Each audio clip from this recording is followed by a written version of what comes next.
Oke, bentar aku izin.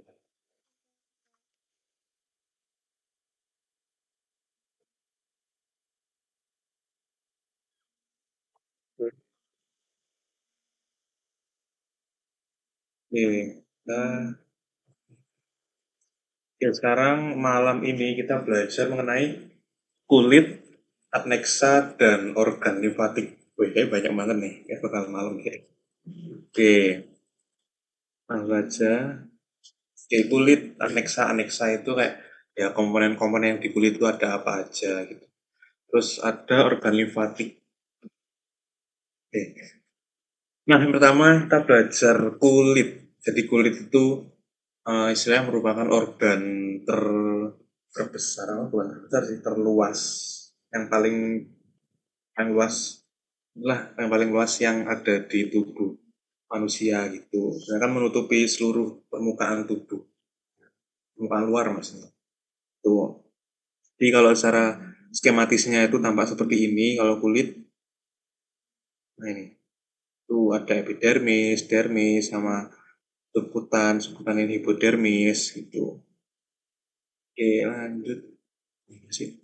Nah, jadi kulit itu terbagi menjadi dua.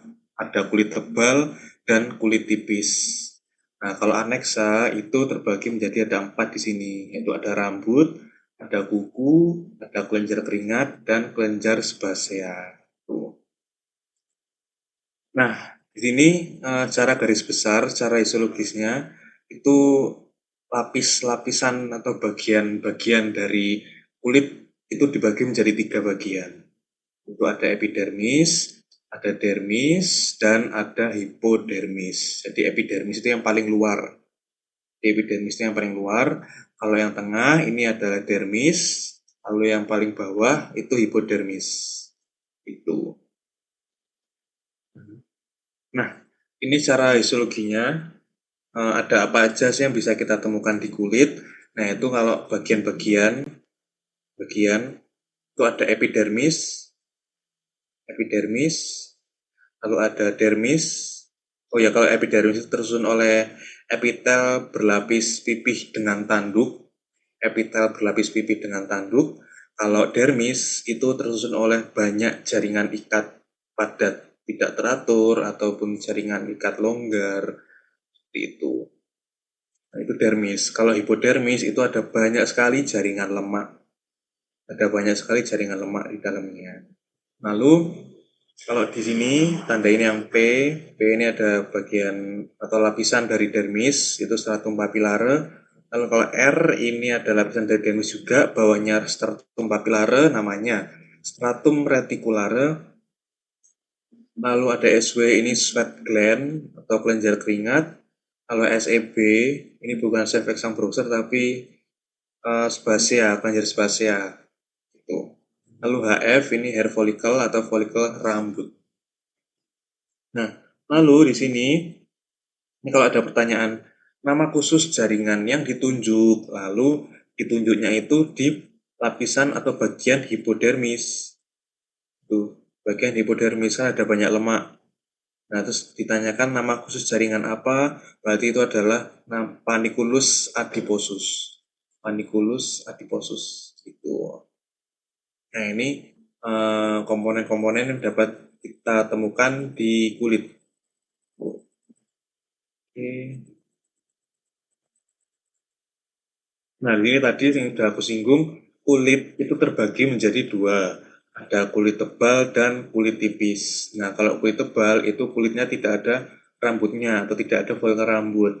Nah, contohnya itu ada di telapak tangan dan telapak kaki.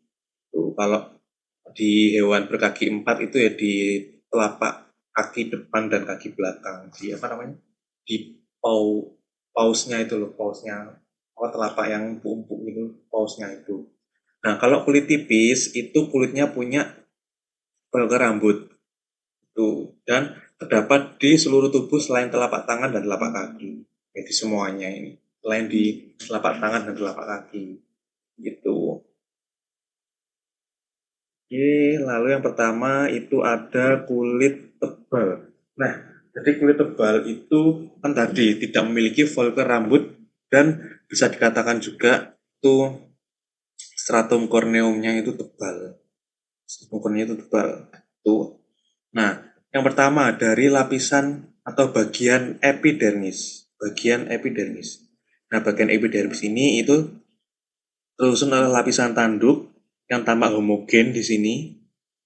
Lapisan tanduk yang tampak homogen dan lapisan epitel berlapis pipih dengan tanduk. Nah, ini epitel berlapis pipihnya. Itu. Nah, ini adalah bagian epidermisnya. Nah, kalau bawahnya ini yang isinya banyak jaringan ikat pada tidak teratur, ini adalah bagian dermis. Itu. Nah, yang pertama, lapisan dari epidermis. Ya, kita belajar epidermis. Yang pertama, ini ada lapisan stratum basal. Ya, stratum basal. Jadi, stratum basal itu adalah satu lapis sel epitel yang bentuknya itu cenderung silindris.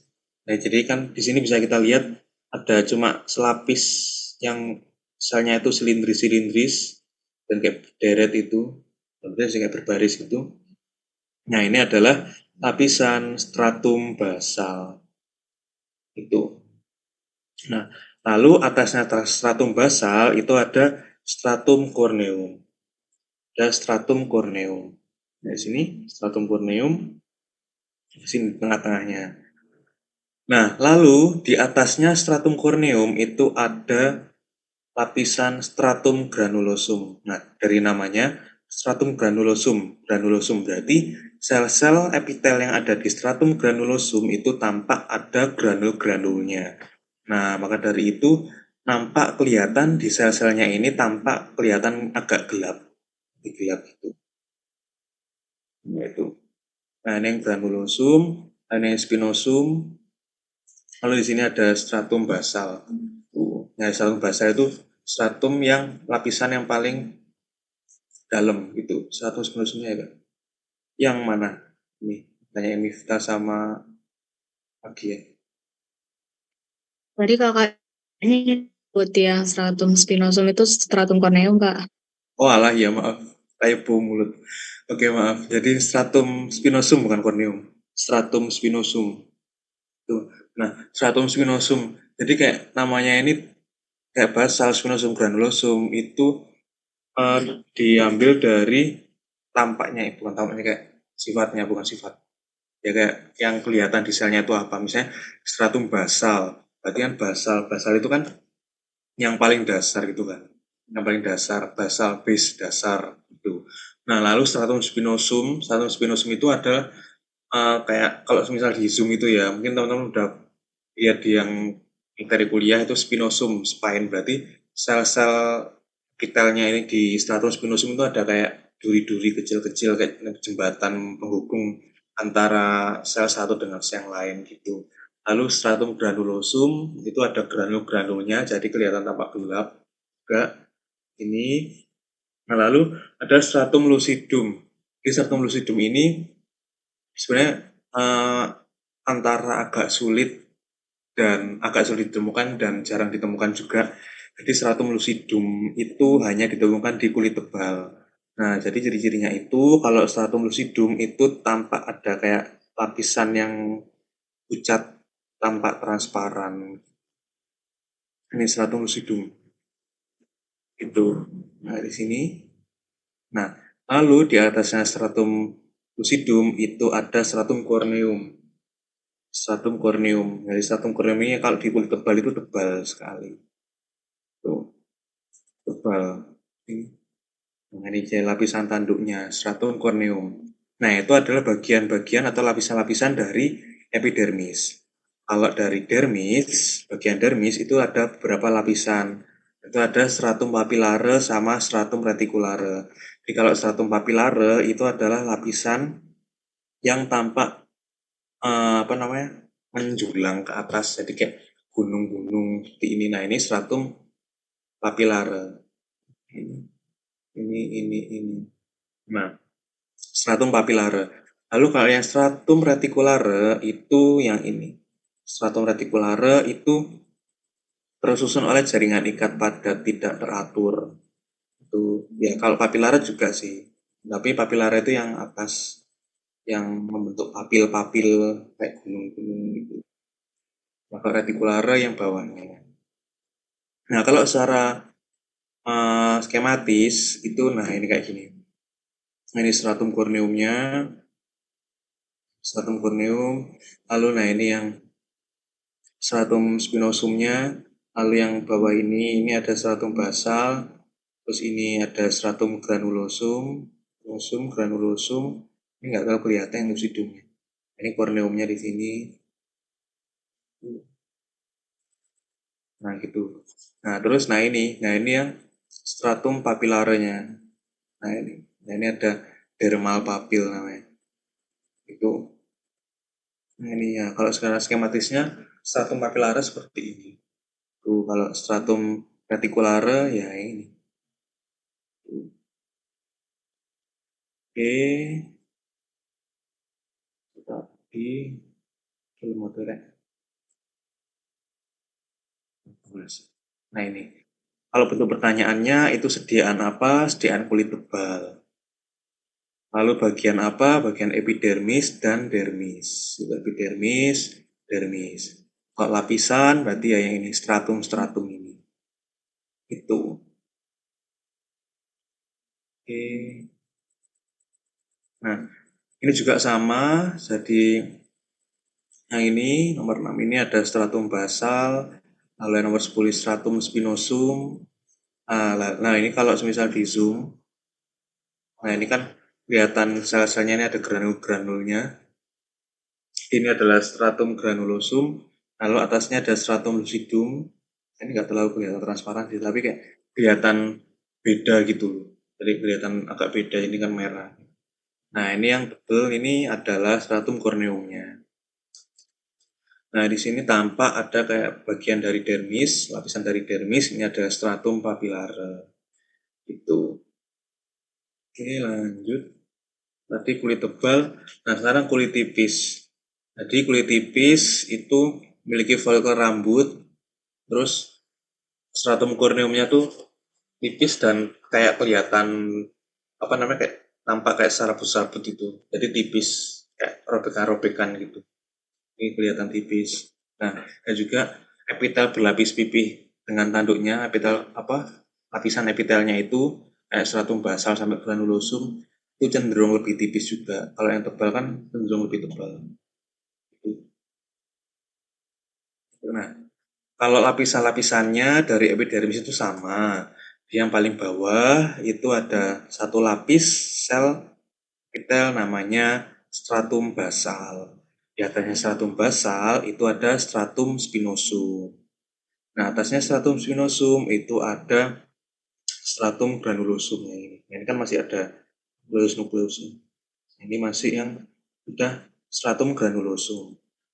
Nah, di kulit tipis itu nggak tampak ada stratum lucidum. Nah, jadi stratum lucidum di kulit tipis itu nggak ada. Nah, jadi digantikan sama, bukan digantikan sih. Jadi di kulit tipis ditemukan ada stratum disjuntum. Di stratum disjuntum itu istilahnya, stratum disjuntum itu kayak stratum corneum yang tampak apa? Kayak mau lepas, bukan mau lepas sih. Kayak stratum corneum yang ya kayak mau lepas gitu. Jadi kayak kelihatan kayak robek gitu. Kalau robek jadi kelihatan mengelupas gitu. Kalau kulit tebal kan kayak ges banget kan, kayak nempel terus tebel juga. Kalau stratum disjuntum itu stratum corneum yang kayak tampak mengelupas tuh.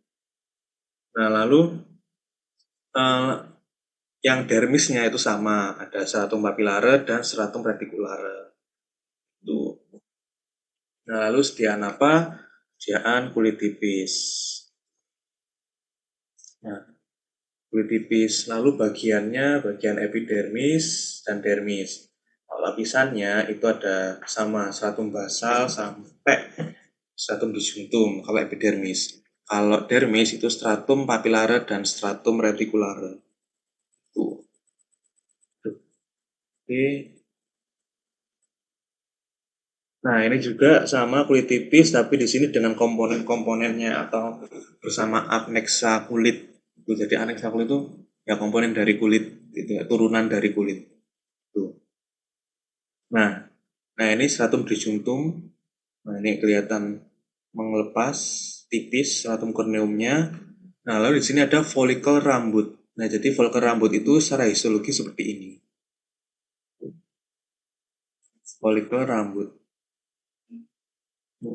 Nah, lalu di sebelahnya folikel rambut itu sering ditemukan ada kelenjar di sini. Nah, namanya ini adalah kelenjar sebasea.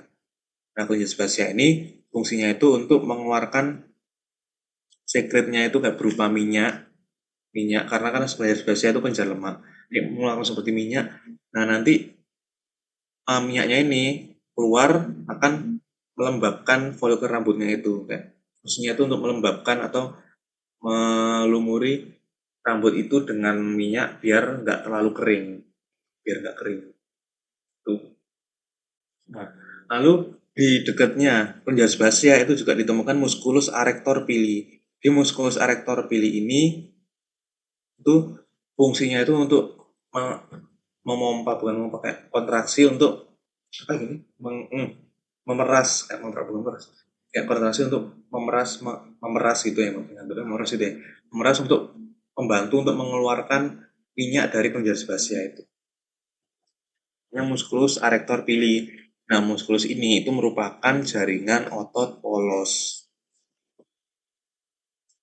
Nah, sediaan apa? Sediaan kulit tipis. Bagian apa? Bagian epidermis. Nah, ini epidermis. Lalu dermis.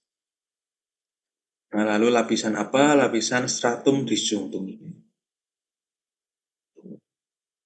Lalu bentukan apa? Bukan folikel rambut ini. Lalu ini juga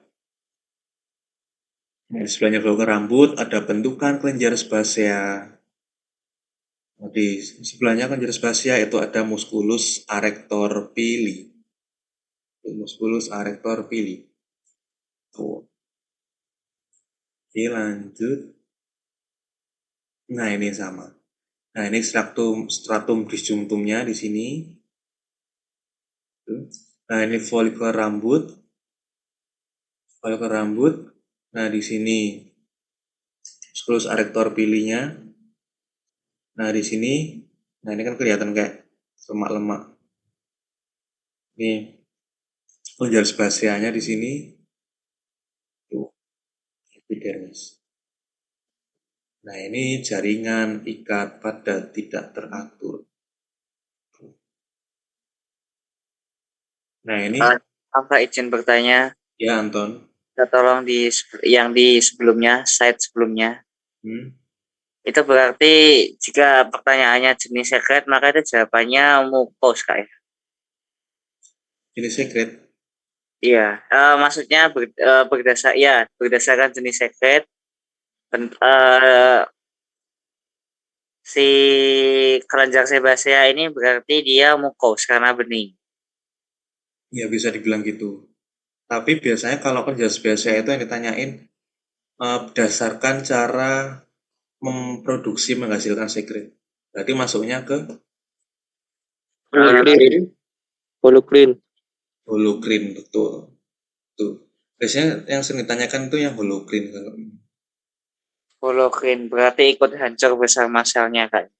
betul. Jadi contoh paling jelas dari kelenjar holocrin itu kelenjar sebasea.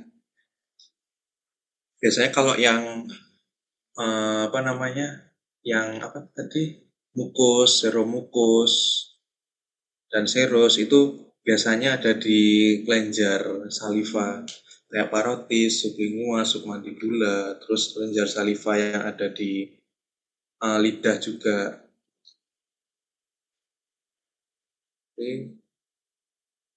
Nah, sekarang lanjut ke sel melanosit. Jadi sel melanosit itu adalah sel yang produksi butir-butir melanin yang memberi warna pada kulit atau bulu pada hewan. Nah, ini jadi sel melanosit itu terletak ada di stratum basal. Nah, stratum basal. Itu, nah maka dari itu kulit dari manusia contohnya itu kan macam-macam, ada yang kulit tipis, kulit tebal, kulit gelap dan lain sebagainya gitu. Kenapa? Karena melanin yang ada di stratum basal. Tuh. Yang tanyakan sel apa? Sel melanosit. Terletak di stratum basal. Nah, selanjutnya ada folikel rambut. Jadi folikel rambut ini adalah salah satu aneksa dari kulit. Tuh. Jadi folikel rambut itu kalau terpotong secara melintang, lemak seperti ini, kalau secara bujur seperti ini. Nah, folikel rambut ini mempunyai bagian-bagian atau lapisan-lapisan. Nah, lapisan paling dalam yang ini, nah ini itu adalah inner root sheath. Inner root sheath.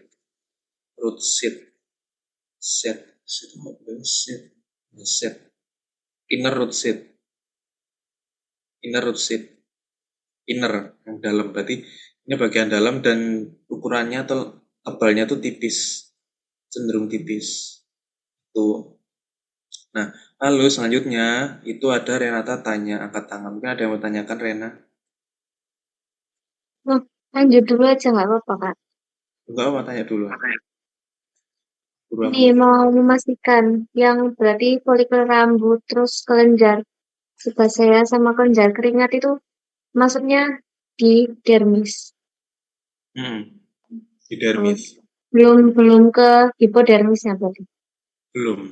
Tapi ada di beberapa gambar itu folikel rambutnya itu sampai hipodermis. Tadi ada. Nah ini sampai hipodermis.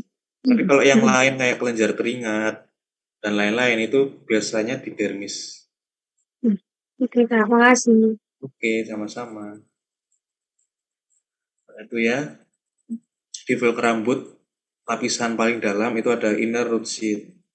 Lalu yang luarnya ya outer root sheath. Jadi yang paling tebal ini. Nah, ini paling tebal. Lalu yang paling luar itu ada lapisan jaringan ikat. Ini.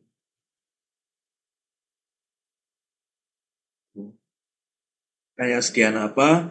Sediaan kulit tipis, soalnya ada folikel rambutnya. Lalu lapisan apa? Ada inner root sheath, outer root sheath, dan lapisan jaringan ikat. Terdapat di bentukan apa? Di bentukan folikel rambut. Oke, lanjut. Nah, ini ada kelenjar keringat. Jadi kelenjar keringat ini ya fungsinya itu untuk mengeluarkan sekretnya ya, itu sekretnya itu ya keringat. Tuh. Nah, kelenjar keringat ini itu mempunyai dua bagian. Ada kelenjar keringat pars secretoris dan pars excretoris. Ada yang pakai, ada yang nggak pakai. Itu.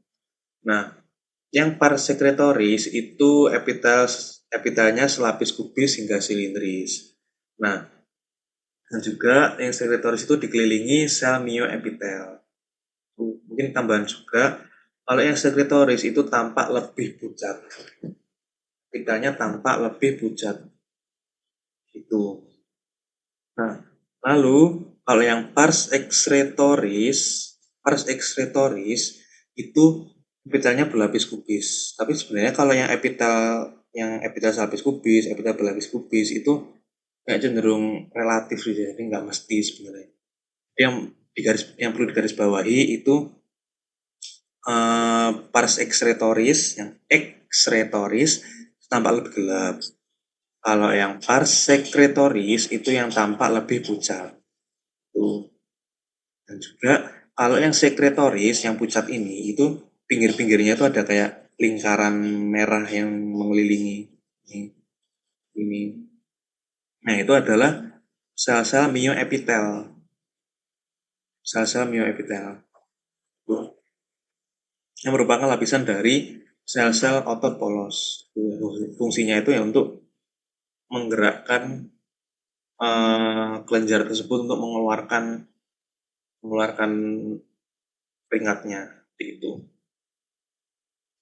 Nah itu, jadi bedanya kalau pembeda yang paling jelas itu kalau yang pars secretoris itu yang tampak pucat.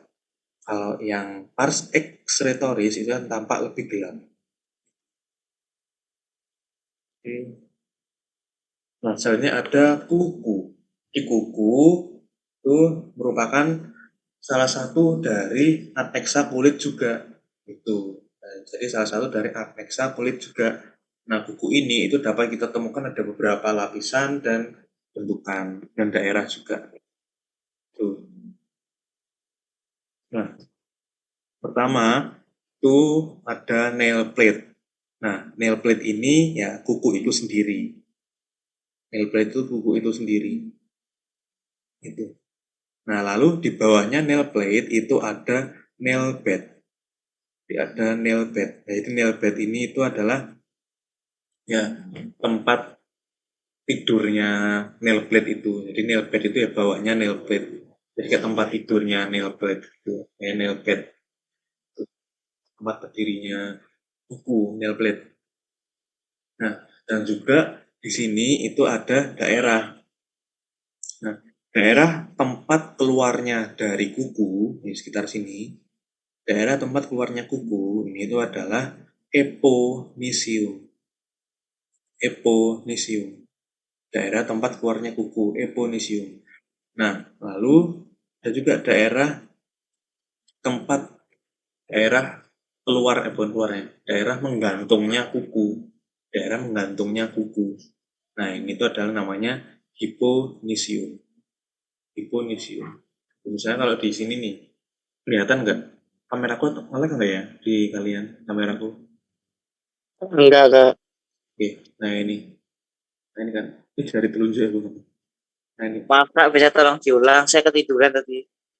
astagfirullah. Jadi nail plate itu kuku. Nail plate itu kukunya ini, kuku. Nah, kalau nail bed itu bawahnya kuku, bawahnya nail plate. Kalau eponisium itu tempat keluarnya kuku. Nah ini.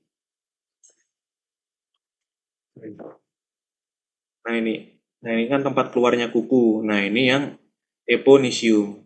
Nah terus tempat menggantungnya kuku. Nah ini. Nah ini. Nah ini. Nah ini. Nah ini kan tempat menggantungnya kuku. Nah ini namanya hiponisium. Yang lain-lainnya kayak nail fold, matris dan lain sebagainya. Yang ditanyain yang apa hitam, yang abu-abu enggak? Kalau bentuk pertanyaannya setian apa? Ya, setian kuku. Lalu lapisan apa? Ada lapisan nail bed bawah ini. Terus ada lapisan nail plate. Lalu daerah apa? Daerah eponisium, tempat keluarnya kuku di sini. Lalu ada hiponisium, tempat kayak menggantungnya kuku. Nah, lalu kalau ini adalah ini apa? Kulit tebal. Kulit tebal, betul. Nah, ini kan udah telapak tangan. Gitu. Nah, ini contohnya pada manusia ya kayaknya. Nah, kalau pada hewan karnivora itu tampak seperti ini. Tuh. Nah, kan karena kita kedokteran hewan, jadi kalau di hewan itu, hewan karnivora seperti ini kan runcing gitu kan kukunya. Tuh. Nah, untuk sebutannya sama. Ini ada eponisium, daerah eponisium, lalu ini ada daerah hiponisium, lalu ini ada nail plate, kuku itu sendiri, lalu ada nail bed, tempat tidurnya kuku. Nah, terus ini ya tulang, ini kulit tebal, soalnya ini telapak. Itu. Nah, selanjutnya ada Mosya bertanya. Ini Mosya boleh pamit. Iya Kak, boleh minta tolong mundur ke slide sebelumnya yang di kuku hewan. Nah iya. Nah, Mohon maaf, ini yang saya lingkarin ini apakah tulang rawan ya Kak? oke. Apakah itu tulang rawan? Sebenarnya itu adalah masuk ke tulang dewasa tapi masih belum sempurna gitu loh. Jadi itu tuh kayak ini kan kayak kelihatan kayak proses osifikasi kan. Ya kayak ini. Kalau ini. Nah, kalau ini misal ditanyakan osifikasi apa? Sekunder. Sekunder. Sekunder, primer. Sekunder. Nah, ini juga itu Itu juga sekunder Kak ya? sama, tapi nggak terlalu kelihatan. Iya. Kan osifikasi sekunder itu dari secara teori kan kayaknya dari apa namanya tulang rawan juga ya. Jadi tulang dewasa itu. Ini sebenarnya lebih ke tulang dewasa sih, tapi masih dalam pertumbuhan. Nah, mungkin jaringan tulang muda lah istilahnya. Gitu, Mosya. Baik. Terima kasih, Kak. Oke, sama-sama. Oke. Nah, ini kalau dipotong secara memanjang gitu. Memanjang. Kameraku nge-lag nggak? Nilai Kak. Enggak, sudah enggak Kak. Oke, nah ini. Coba Kakak ganti slide. Oke, nah ini. Nah, ini terpotong memanjang. Nah, tapi kalau terpotong sini itu tampak kayak gini. Nah, ini. Nah, ini kan kelihatan ini adalah tulang dewasa. Ini kan ada sistem Haversnya, ini kanal Havers kecil. Nah, ini sama tapi kayak kelihatan melintang. Di nail plate yang hijau, lalu yang biru ini bawahnya nail plate itu adalah nail bed. Nah, lalu di sini, nah ini ada kayak cekungan, kayak jurang yang cuma kelihatan kalau di potongan melintangnya. Nah, kalau potongan memanjang kayak gini kan nggak kelihatan. Kelihatannya di sini. Nah, ini namanya adalah nail groove. Nail groove. Groove itu pokoknya nail groove. Groove itu kayak jurang, cekungan gitu. Biasanya. Oke, lanjut. Nah, itu untuk kulit. Mungkin kulit ada yang mau ditanyakan dulu. Belum lanjut. Oke, Miftahul. Mungkin aku sambil izin minum bentar ya. Oh iya, aku izin bertanya apakah suaraku terdengar? Dengeran tapi agak kecil, tapi nggak apa mati. Oke, yang slide sebelumnya itu dia hyponychiumnya kelihatan nggak ya? Yang ini, ya. Eponisium. Iya. Kalau eponisiumnya nggak kelihatan sih. Ya kan, kalau eponisium sama hiponisium kan kelihatannya kalau yang di sini. Kalau eponisium itu yang tempat keluarnya kuku di sini kan.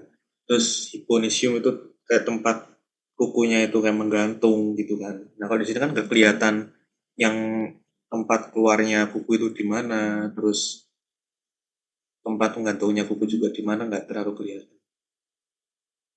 Itu gitu Mirta. Jadi kelihatannya cuma yang di sini. Itu. Apakah menjawab? Oke, Kak, terima kasih. Oke, sama-sama. Dan di sini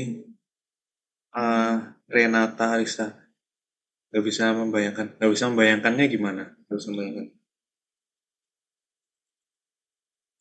Nggak bisa membayangkan madepnya. Madepnya. Oke, Pasti. Ini loh, kayak bentuknya gitu. Kalau yang slide ini maksudnya. yang ini. Oke. Iya. Misalnya nih, misalnya kuku gimana ya? Misalnya kayak kuku gini. Kuku kan kayak gini kan. Saya punya kuku. Nah, ini. Misalnya kalau di gambar ini hewan. Nah, misalnya di gambar ini. Nah, di gambar ini itu dipotongnya itu kayak gini, memanjang ini. Set. Mana sih? Set gini kan, memanjang. Nah, memanjang. Ini dipotong memanjang. Jadi dilihat dari samping, lihat dari sini. Nah, kan kelihatan tuh tempat keluarnya ini yang eponisium, terus ini yang hiponisium, terus ini nail plate-nya, di bawahnya nail plate itu ada nail bed, gitu kan. Nah ini kalau dilihat secara samping gini, kalau dipotong tengahnya gitu misalnya, dipotong tengahnya. Nah kalau yang ini Nah, kalau yang ini itu misalnya nih, ini aku gini. Nah, misalnya jarinya ini ke arah kita gini. Arah kita gini. Nih, nah, terus ini dipotong set gitu. Set gitu. Dipotong tengah-tengahnya gitu. Misalnya dipotongnya tuh gini. Lihat. Itu dipotongnya tuh gini. Nih, set. Nah, sini set potong ke bawah. Nah, terus dilihat dari sini. Nah, akan tampak kayak gini. Tuh, nah kan nggak kelihatan nih. Kelihatan tuh tempat keluarnya kuku hiponisium itu eponisium sama hiponisium itu yang mana, tuh kan.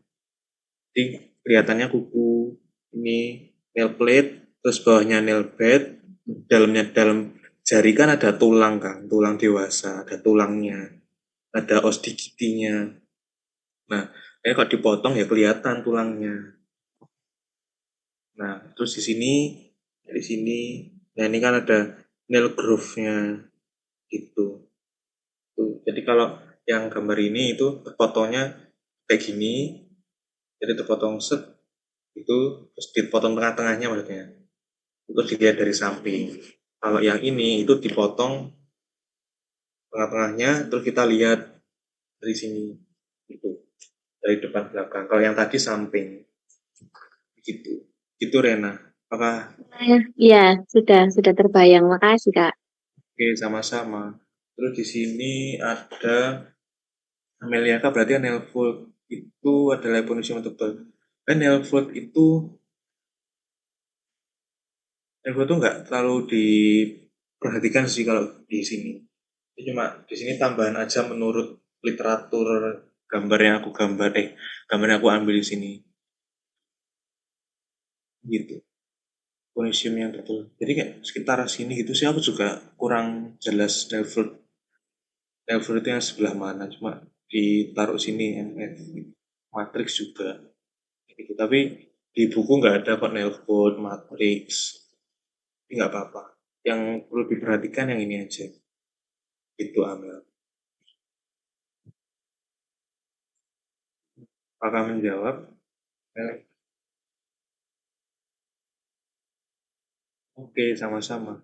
Kan udah mau ditanyakan lagi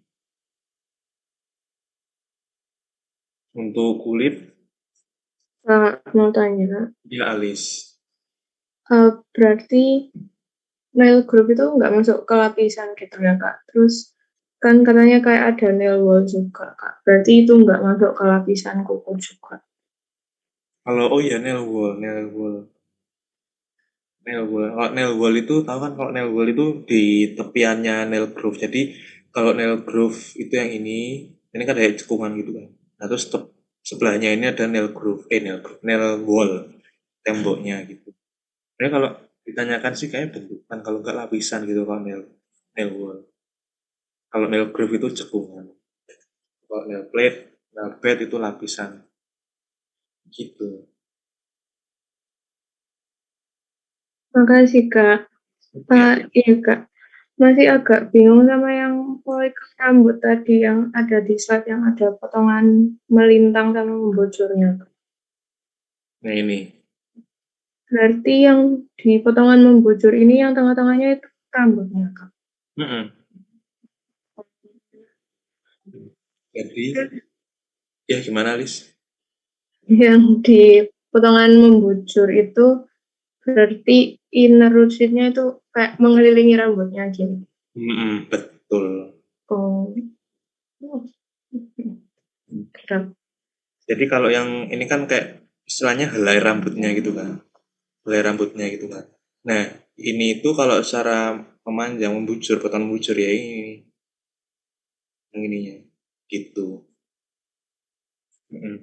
Nah, terus yang luarnya ini, nah ini yang inner root sheet. Nah, itu yang ya ini.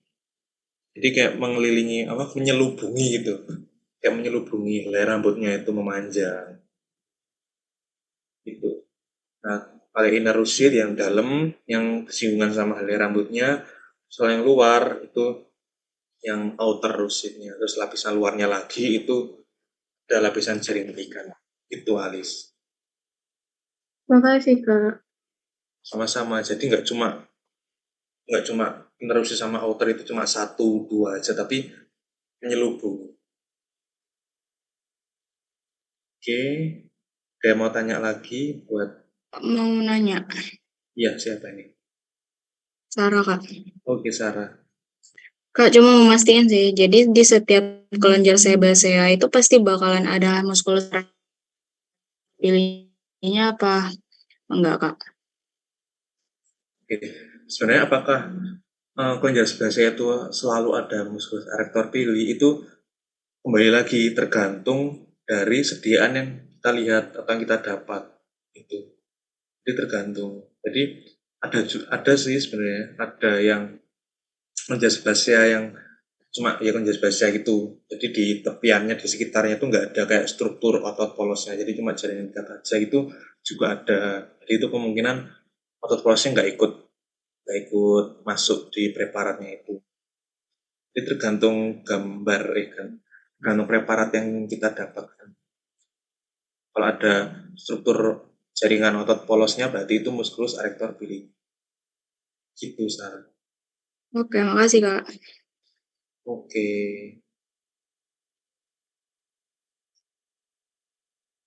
Oke, terus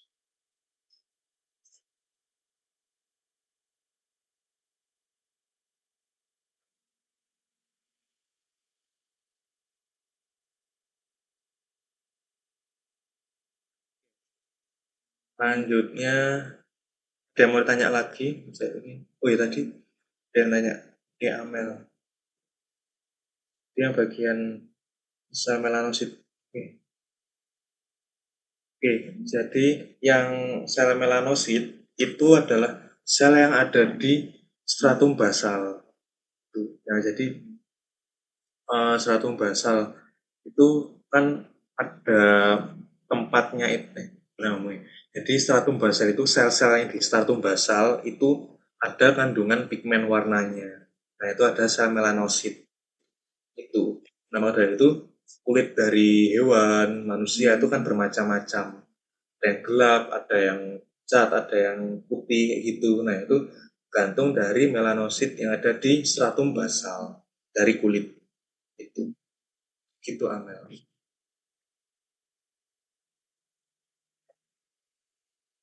Apakah menjawab, Amelia? Oke, sama-sama. Oke. Lanjut, kulit apakah sudah cukup? Ada yang mau ditanyakan lagi? Kan aku hitung 5, 4. Pak, Iya, Haris. tadi yang apa yang di buku ada Kak, mau nanya lagi. tulisan matriks itu modelnya sama kayak tulang gitu, Kak.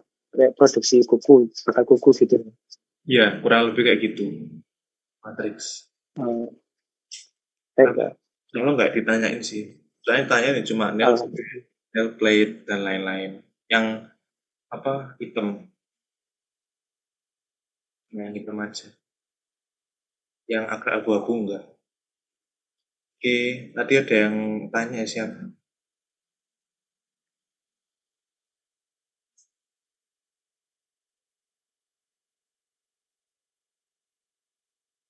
Cukup 5, 4, 3, 2, 1.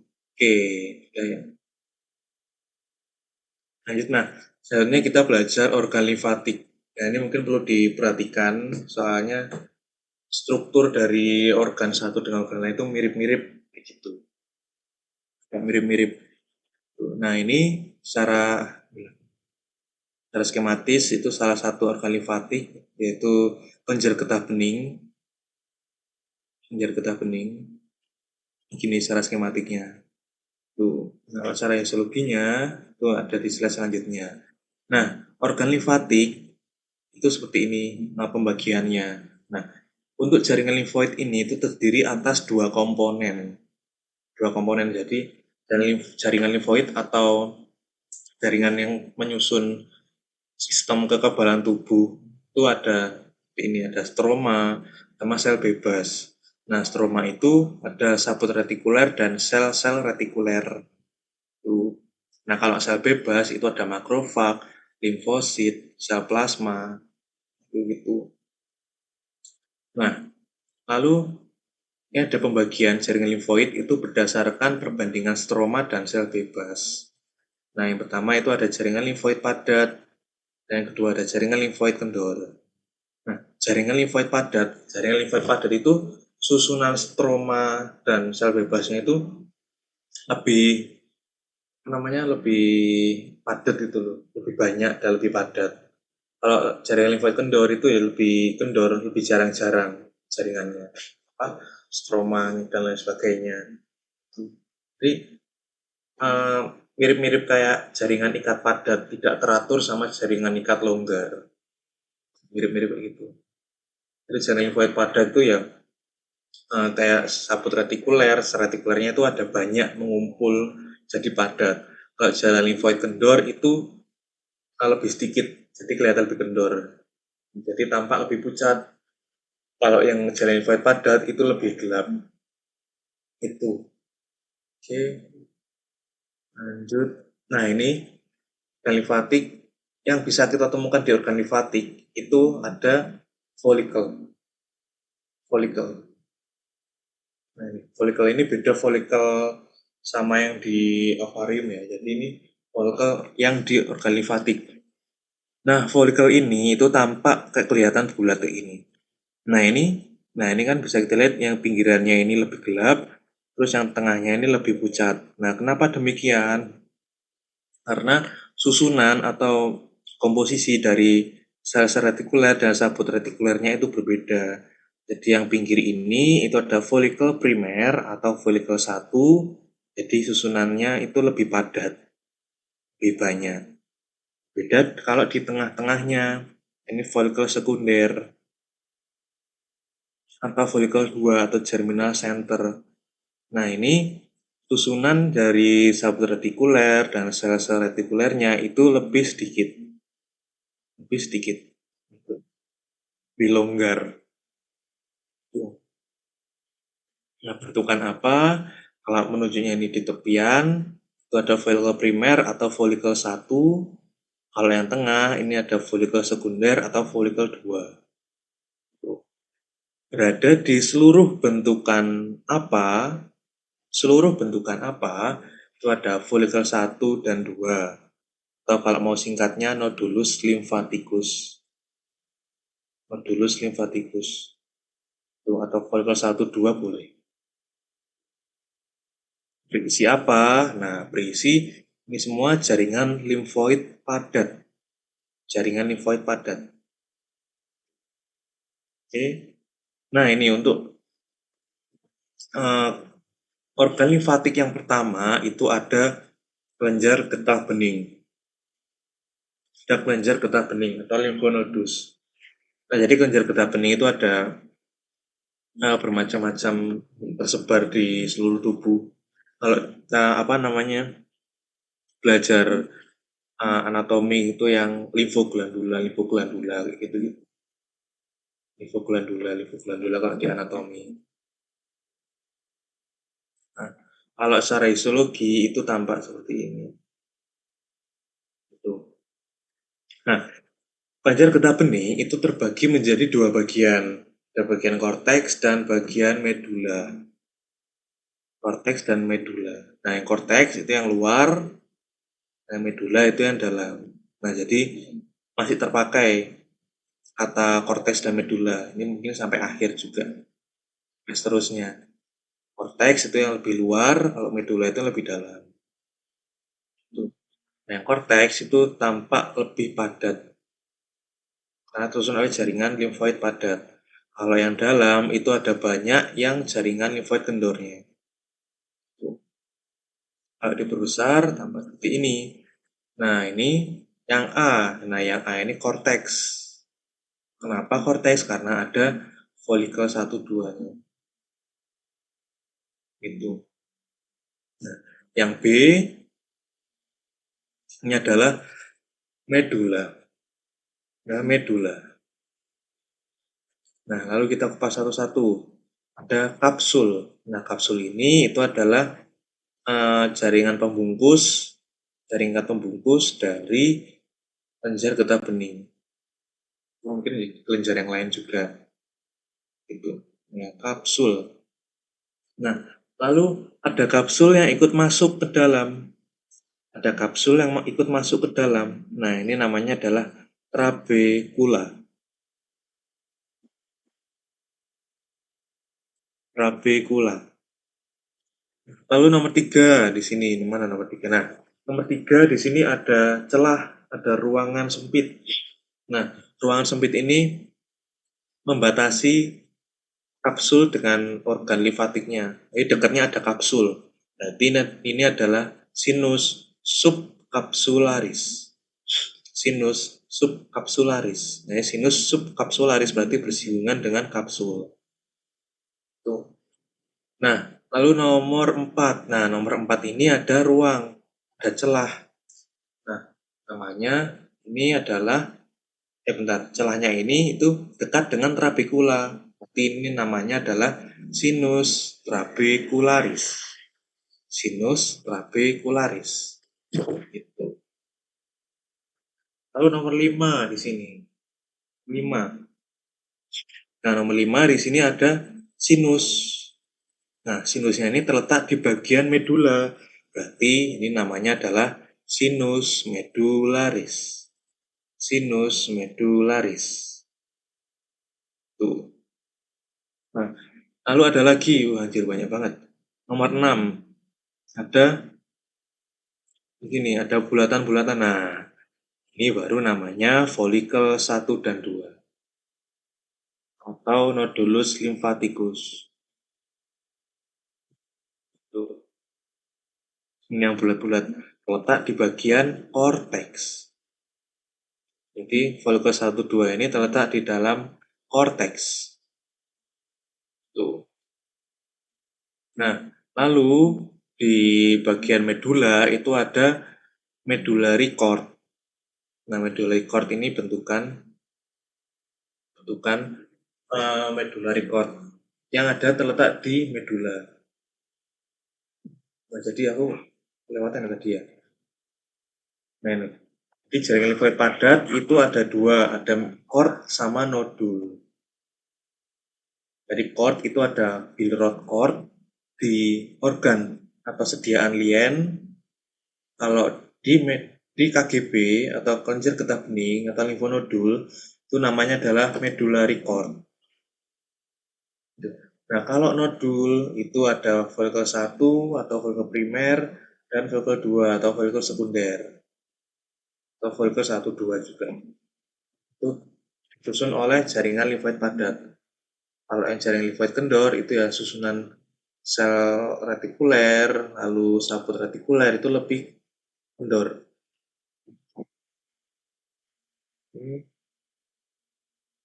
Oke, lanjut. Nah, ini tadi sama. Nah ini lebih pucat, lebih transparan, lebih pucat, lebih terang. Ini yang sinus medularis. Nah, ini susunannya sinus medularis, sinus trabekularis, sama sinus subkapsularis itu disusun oleh jaringan limfoid kendor. Jaringan limfoid kendor. Kalau yang medullary cord, terus folikel 1, 2 itu jaringan limfoid padat.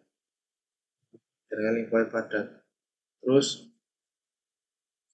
yang ini kan trabekula. Nah, ini trabekula ini itu adalah disusun oleh jaringan ikat sebenarnya sama kapsulnya.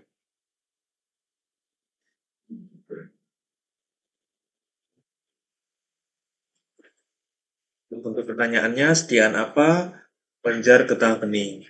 Kalau bagian itu ada korteks dan medula. Bentukan ada kapsul, trabekula, ini folikel 1, 2, ada medullary cord. Nah, ini lebih padat.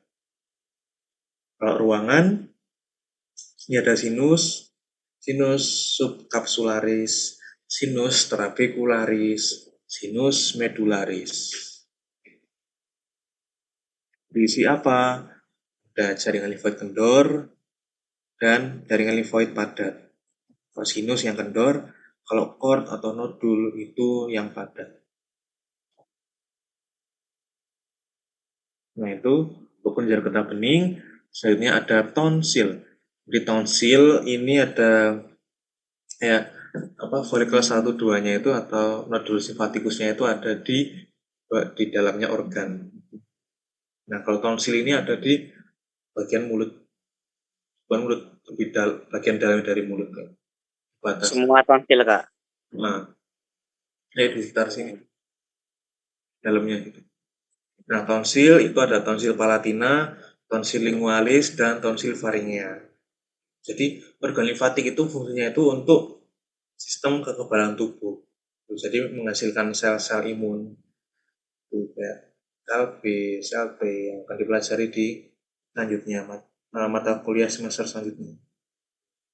Tonsil palatina, tonsil lingualis, dan tonsil faringea. Ada 3 tonsil kita pelajari. Pertama ada tonsil palatina. Jadi tonsil palatina itu yang bisa dilihat itu kriptanya itu dalam. Kriptanya itu dalam. Ini kripta ini. Terletak di dinding lateral faring antara arcus glossopalatinus dan arcus pharyngopalatinus. Nah, ini agak sulit ya di awal. Jadi ini teorinya.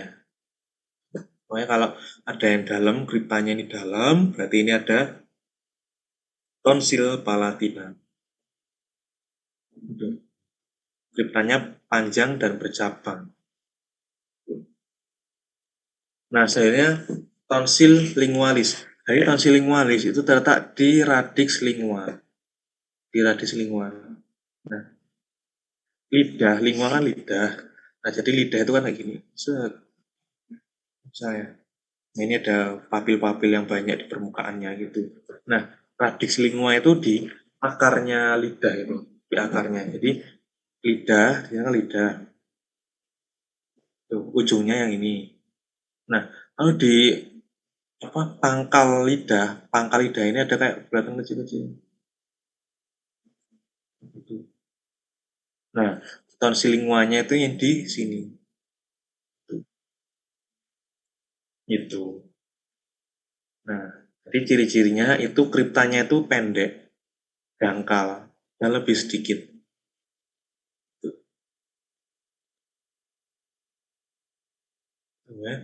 Jadi kalau kriptanya rendah atau pendek, lebih dangkal, berarti itu adalah tonsil lingualis. Tapi gede banget gitu, Kak, ya. Kalau gedenya itu nggak mesti sih. Soalnya mungkin ini tonsil lingua ini kan di perbesarannya itu besar. Kalau ini perbesarannya kecil. Gitu. Jadi ciri-cirinya kalau palatina itu kriptanya itu dalam dan bercabang, panjang dan bercabang. Kalau tonsil lingualis itu lebih dangkal dan pendek. Itu tonsil lingua. Nah, kalau tonsil itu bentuk pertanyaannya organ limfatik yang mana? Organ limfatik yang mana? Nah, lalu selanjutnya ada tonsil faringea. Nah, kalau tonsil faringea itu tonsil yang letaknya itu ada di belakangnya faring. Nah, jadi kalau tonsil faringea itu disusun permukaannya itu tidak dilapisi sama epitel berlapis pipi tanpa tanduk seperti tonsil lingua dan palatina tadi. Jadi kalau tonsil faringea itu kelihatan banget kalau permukaannya itu epitel berderet silindris dengan sel goblet dan ginosilia. Kelihatan banget epitel berderetnya. Mana yang ini? Nah, ini itu adalah tonsil faringea. Kenapa? Karena epitelnya berderet silindris dengan sel goblet dan ginosilia. Gitu.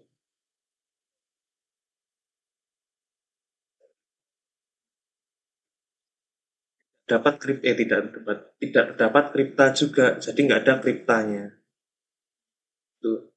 Lalu untuk pertanyaannya organ limfatik yang mana? Itu ada tonsil faringea. Tonsil faringea. Oke, tonsil. Nah, selanjutnya ada timus. Mungkin sebelum kita berlanjut, ada yang mau ditanyakan dulu? Kak, bisa jelasin yang bagian itu nggak Kak tadi Kak? Bentar. Yang mana? Bagian yang di limfonodus kalau nggak salah yang sinus subscapularis, sinus trabecularis itu. Soalnya tadi saya ini keluar karena jaringannya nggak bagus. Ya ini. Ya, di situ Kak. Oke, jadi kalau ini itu adalah nah, kelenjar getah bening itu medula dan korteksnya itu kelihatan kayak beda gitu. Jadi di korteksnya itu ada kelihatan folikel-folikelnya. Ada folikel-folikelnya. Di korteksnya ada folikel-folikelnya. Folikel 1 2 maksudnya. Kalau di medula itu kelihatan ada medullary cord, terus sinus medularis kayak gitu-gitu. Nah, pertama korteks. Nah, korteks itu yang ini tadi, ada folikel-folikelnya. Medula tadi ada medullary cord, ada sinus medularis. Nah, yang satu ini ada kapsul. Nah, jadi kapsulnya ada jaringan ikat yang membungkus dari kelenjar getah bening itu sendiri. Itu kapsul. Nah, lalu ada kapsul yang masuk ke dalam penetrasi ke dalam sih. Ada yang masuk ke dalam sela-selanya. Nah, namanya adalah trabekula. Namanya trabekula. Itu. Nah, lalu ada celah nih, ada celah di antara kapsul. Nah, namanya adalah sinus. Nah, sinus itu celah atau ruang sinus subkapsularis. Sinus subkapsularis. Jadi subkapsularis itu sinus subkapsularis itu ruangan yang ada di bawahnya kapsul. Ruangan yang di bawahnya kapsul. Jadi sinus subkapsularis berarti itu adalah ruangan yang bersinggungan dengan kapsul. Gitu. Lalu kalau yang sinus trabecularis itu sinus yang bersinggungan atau berdekatan dengan trabekula. Nah, lalu yang nomor 5 itu sinus medularis yang merupakan sinus yang terdapat pada bagian medula. Medula itu yang dalam. Nah, lalu nomor 6 ini adalah folikel 1 2. Bulatan-bulatan. Nah, lalu yang nomor 7 ini adalah medullary cord ini gitu. Dibedakan di antara trabekula dan medullary cord. Kalau medullary cord itu tersusun oleh stroma yang padat. Jadi ada sabut retikuler, sama sel-sel retikuler yang tampak padat, banyak mengumpul di situ. Kalau trabekula itu kan dari kapsul yang masuk. Nah, kapsul itu kan jaringan ikat. Nah, jadi trabekula itu cenderung ke jaringan ikat. Itu. Nah, lalu untuk sinus kayak sinus subakularis, sinus subkapsularis, sinus trabekularis, dan sinus medularis itu berisi jaringan limfoid kendor. Soalnya kan ruang. Gitu. Nah, kalau yang cord atau nodul kayak medullary cord, lalu bagian korteks, lalu ada folikel 1 2. Nah, itu adalah isinya jaringan limfoid padat. Limfoid padat.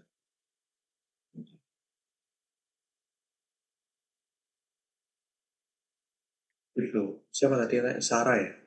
Kak, cara bedainnya itu folikel 1 sama folikel 2 itu apa Kak? Oke. Cara bedain folikel 1 sama 2, kalau cepatnya tuh folikel 1 itu yang luar. Kalau yang dalam ini folikel 2. Folikel 1 nama lainnya folikel primer. Folikel 2 itu nama lainnya folikel sekunder. Yang luar itu yang 1 atau primer, kalau yang dalam itu yang 2 atau sekunder. Itu Sarah. Kalau gabungan semuanya ya folikel 1 2. Oh ya, makasih Kak. Oke ya. Di sini ada Alfian Robi. Iya Kak, halo Kak. Ya. Tadi itu ada Bilord core itu yang mana ya Kak? Bilord core. Bilrod cord itu nanti di limpa. Oh, berarti tadi nggak ada ya Kak di sini Kak? Di kelenjar getah bening belum ada, sama di tonsil belum ada. Oh iya Kak ya. Oke Kak. Oke. Ini ada Amelia. Kak, yang tonsil itu kan ada palatina, lingualis, sama faringia. Itu ada kripta. Nah, yang dimasuki, maksudnya kripta itu dia menembus apa gitu, Kak? Apa otot polos atau gimana? Kan ada kripta, ada folikel, itu yang lainnya, matriks yang lainnya itu apa? Bisa lainnya yang mana? Nah, ini yang mana? Yang biru-biru itu semua. Yang biru-biru semuanya ini. Oh, kenapa yang biru-birunya maksudnya? Itu apa, Kak? Kan dia ada folikel, selain folikel. Oh, selain folikel. Kalau selain folikel itu misalnya kita ambil sini. Nah, selain folikel itu mungkin juga jaringan ikat yang lain kayaknya. Jadi ada jaringan ikat yang lain di sekitarnya. Tuh, jadi tonsil itu kayak apa namanya folikel 1, 2 yang di dalamnya organ itu kayak lingualis berarti di dalamnya lidah itu. Jadi dalam lidah itu di pangkal lidah itu ada kayak bulatan-bulatan. Nah, bulan-bulan kayak ada tonjolan-tonjolan bulat. Nah, di dalamnya itu ada folikel-folikelnya gitu. Jadi di sekitarnya folikel ya jaringan itu sendiri. Jaringan dari organnya itu. Gitu. Jaringannya itu otot bukan? Biasanya jaringan ikat. Jaringan ikat. Biasanya. Tapi kalau otot mungkin juga bisa. Tapi tergantung lagi. Kita lihatnya itu jaringan ikat atau otot atau jaringan yang lain. Gitu. Itu Amel.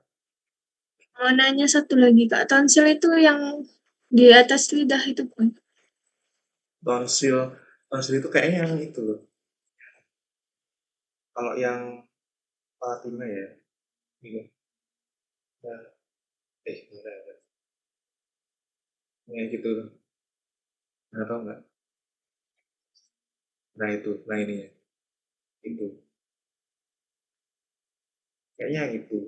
Kalau yang tonsil faringia itu nggak terlalu kelihatan sih.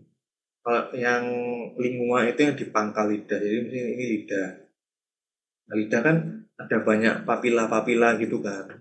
Nah, di yang ujung, di pangkal dari lidah, nah, sebenarnya di pangkal dari lidah itu ada kayak bulatan-bulatan gitu. Pangkalnya itu, nah itu tempatnya tonsil lingua. Itu. Itu yang amandel itu bukan, Kak?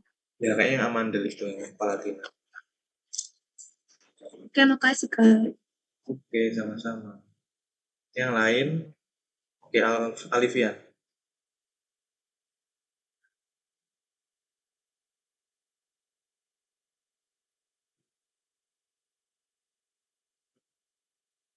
Ya, kenapa?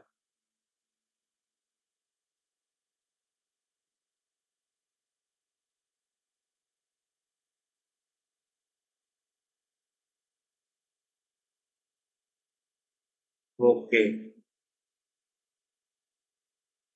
oke. Jadi itu, oh ya, apa namanya, mau disclaimer lagi. Jadi yang tonsil, yang pertama apa? Palatina ya. Jadi tonsil palatina itu setelah aku lihat dari referensi itu bukan yang benjolan di amandel itu bukan. Jadi ini teman-teman bisa cari di Google ya. Ini sini, ini. Lihat nggak ya? Nah itu, nah yang itunya. Jadi bukan yang benjolan ke bawah. Yang apa, Kak? Yang bentukan gandul itu bukan? Nah, ini ada tulisannya palatin tonsil. Oh, Kelihatan nggak? ya. Sisi distal at sinister itu. Yang kanan kiri itu. Nah, itu yang tonsil palatinanya di situ. Itu yang biasa dibilang amandel itu. Ya kayaknya iya. Oh, orang tua yang mandiri itu yang mana orang. Kemarin punya saya bengkak, Kak, itu. Kenapa ya? Udah skip. Lanjut pertanyaan yang tadi. Oke, nah itu yang tonsil palatina. Kalau yang tonsil lingualis itu yang di pangkal dari lidah itu yang sering lingual tonsil. Jadi di pangkalnya dari lidah. Nah ini kelihatan nggak? Itu lagi. Nah ini di sini. Sekitar mana nih? Nah ini. Nah sekitar sini. Nah itu tempatnya dari tonsil lingua. Nah ini lingua tonsil. Ini. Nah ini. Nah di sekitar situ tonsil linguanya. Nah ini. Nah ada kayak benjolan-benjolan gitu. Nah itu tonsil lingua. Tonsil lingualisnya di situ. Di pangkal dari lidah. Itu. Nah, terus yang mana yang kripta? Lalu bedanya sama faringea apa? Kalau di tonsil lingualis, kriptanya tuh yang ini. Nah ini. Ini kriptanya kan pendek. Dangkal. Kriptanya dangkal. Kalau yang faringea itu nggak ada kriptanya. Nggak ada kripta. Nah, terus bedainnya, tonsil faringea itu yang kelihatan paling beda sekali. Paling beda. Beda paling sekali bisa. Nah, kenapa paling beda? Soalnya epitelnya itu berbeda sendiri. Kalau tonsil faringea itu diliputi epitel berderet silindris dengan sel goblet dan inosilia. Nah ini. Kalau yang lingualis sama palatina itu epitel berlapis pipih tanpa tanduk. Itu Alivia. Oke, sama-sama. Oke, mungkin yang lain ada mau tanyakan lagi. Ya, Debbie atau Haris dulu. Debbie dulu aja, Pak. Oke. Ya, Kak, saya mau tanya, yang tadi kan yang slide pertama, organ limfatik kan ada stroma sama sel bebas. Nah, itu sel bebas kan terdiri dari makrofag, limfosit, dan sel plasma. Itu gimana ya, Kak? Maksudnya. Oke, kalau yang sel bebas kayak makrofag, sel B dan lain sebagainya, itu bebas itu biasanya tuh bebas. Jadi nggak melulu nggak di organ limfatiknya itu, jadi bebas melalui peredaran darah gitu. Jadi nggak ketemu di sini. Itu kan seperti kita tahu ada makrofag, sel plasma dan lain sebagainya. Nah itu kan menuju ke organ-organ lain, ke jaringan lain. Gitu. Begitu, Debbie. Ya, makasih, Kak.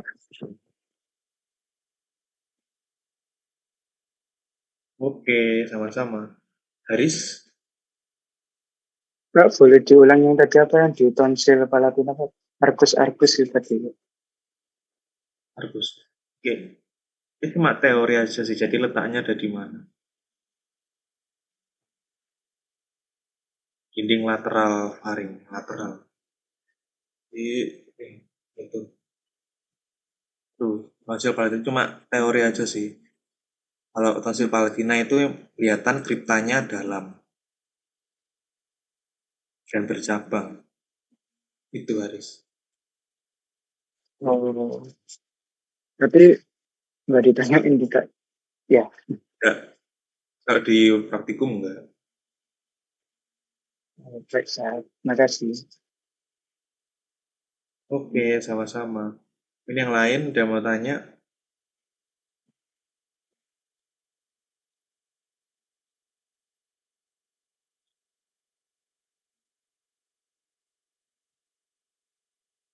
Oke.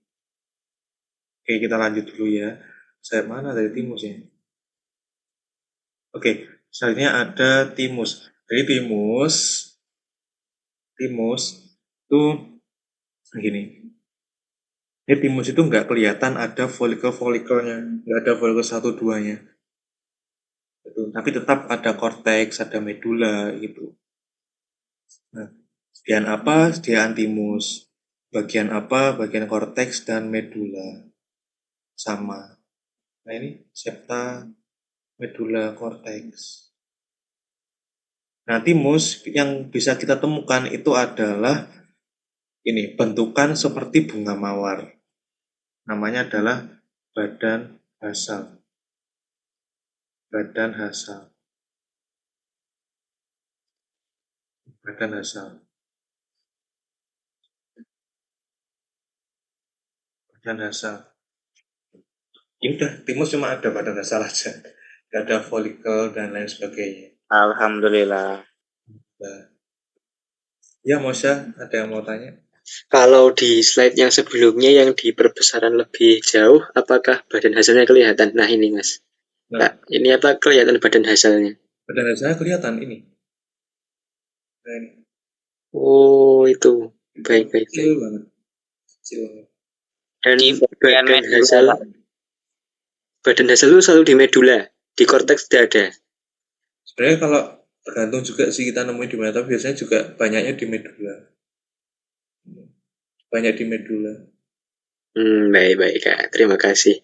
Terus itu ada keterangan trabekula dalam kurung septa di atas. Terus yang bawah ini ada septa dalam kurung connective tissue.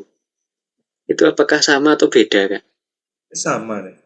Sama. Jadi kan septa, trabekula, kapsul itu ya tersusun oleh jaringan ikat, connective tissue itu. Mungkin nama lainnya trabekula itu juga mungkin bisa septa. Baik. Terima kasih Kak. Oke, sama-sama Mosya. Oke, yang lain ada mau tanyakan? Kak, mau tanya. Ya, Alis. Berarti, tapi di timus ini kayak tetap ada folikelnya gitu kan, Kak? Folikel 1-2. Oke, apakah di timus ada folikel 1-2? Mungkin aku tanyakan lagi ke Anton, ada nggak, Ton? Tidak ada, Kak. Ya, tidak ada. Jadi di timus itu nggak ada folikel 1-2. Ada badan hasal. Jadi yang bisa kita temukan di timus itu badan hasal. Berarti nggak semua organ limfatik tuh disusun oleh folikel gitu ya?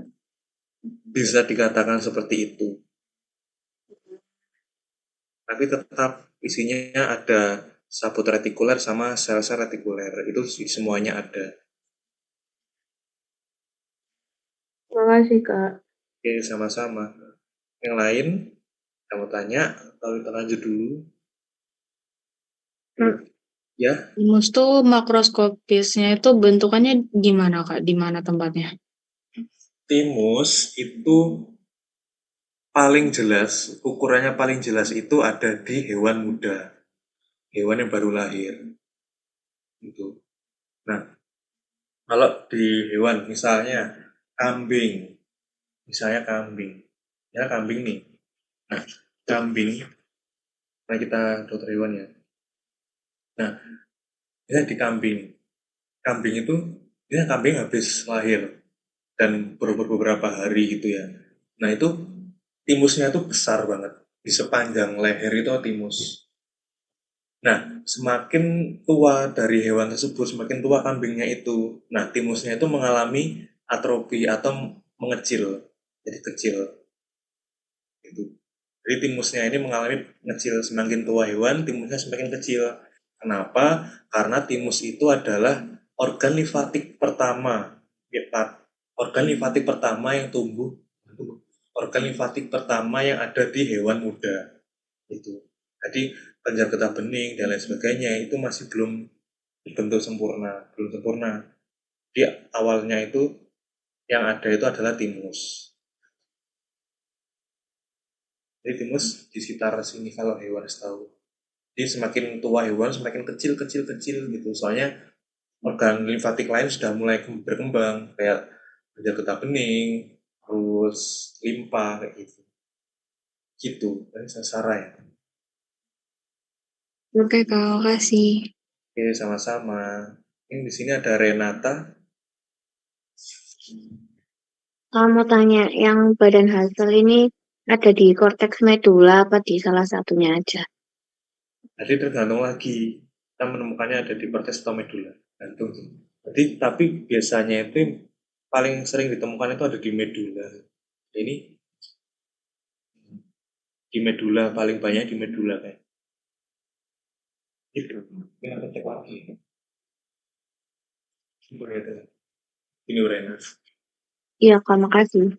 Oke, sama-sama. Terus ada Amel. Kak, di sekitaran badan hasal itu ada sel-sel retikuler gitu nggak? Maksudnya yang bulat-bulat semua ini. Mana? Yang ini, Pak. Ya, yang ini semua. Semuanya aku gonta-ganti. Ya, makanya di semua organ limfatik itu ada sel-sel retikuler sama subretikuler. Kalau ukuran badan hasil itu kira-kira sama semua ukurannya atau ada yang besar kecil? Lebih bervariasi sih. Bervariasi, mungkin ada yang besar, ada yang kecil. Tapi kalau bentuknya tuh biasanya ya bulat kayak gini sih. Bulat. Kalau ini juga badan hasil. Mana? Itu kayak bukan deh. Itu kayak sel yang lain. Sepertinya bukan. Terima kasih, Pak. Oke. Jadi badan dasar itu kayak kelihatan bulat, agak kayak gini, kayak bulat atau mungkin atau kayak pokoknya tuh kalau badan dasar atau badan dasar korpuskel itu bulat, terus strukturnya itu kayak kelihatan beda dari yang sekitarnya.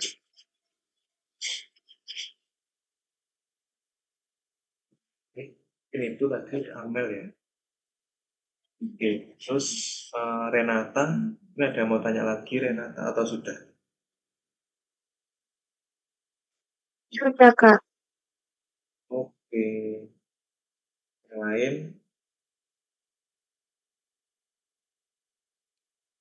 Oke, sudah ya. Kita lanjut. Ya, buat hasil korpuskel atau badan asal itu lebih ke medula ya. Gitu.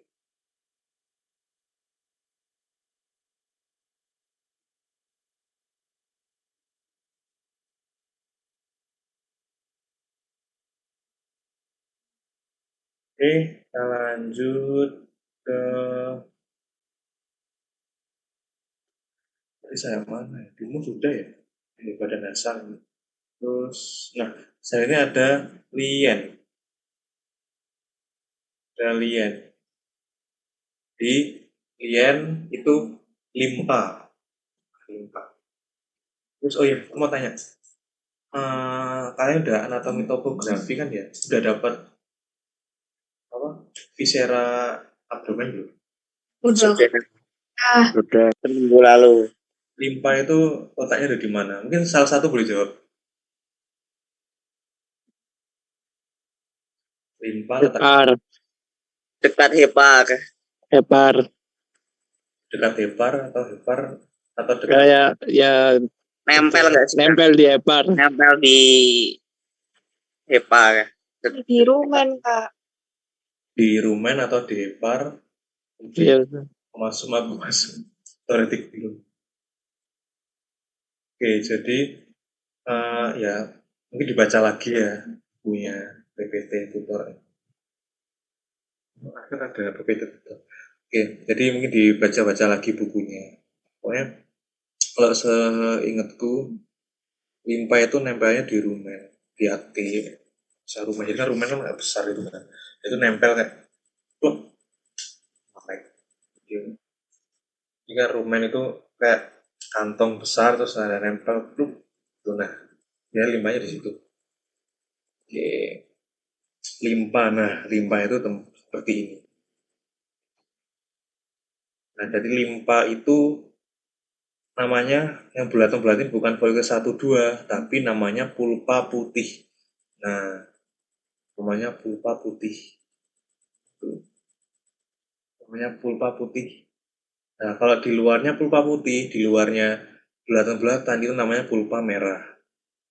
Nah, dengan pulpa putih sama pulpa merah. Nah, meskipun di timus tadi cuma ditemukan badan dasar, tapi di lien atau di ini gitu. Oke, kita bisa. Oke. Lanjut, ini kalau cara besarnya kecil ya, jadi satu organ, satu sediaan itu kayak gini seluruhan.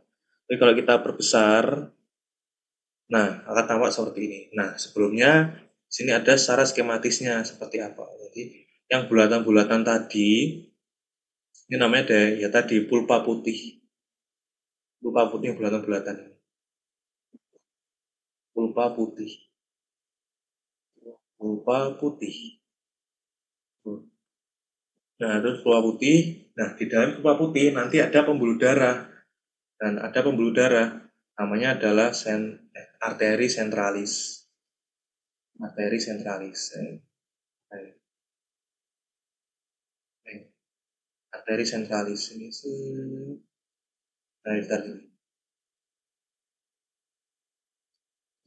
nah, terus lalu di sini yang ini kan kapsul yang masuk ini trabekula ya kan.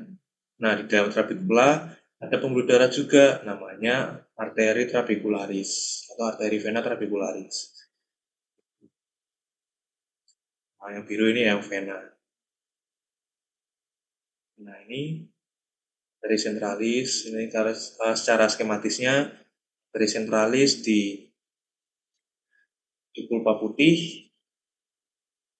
Lalu ada arteri vena trabekularis yang di dalam trabekula. Nah, trabekula kan kapsul yang masuk. Terus ada red valve vein atau apa namanya mana ya?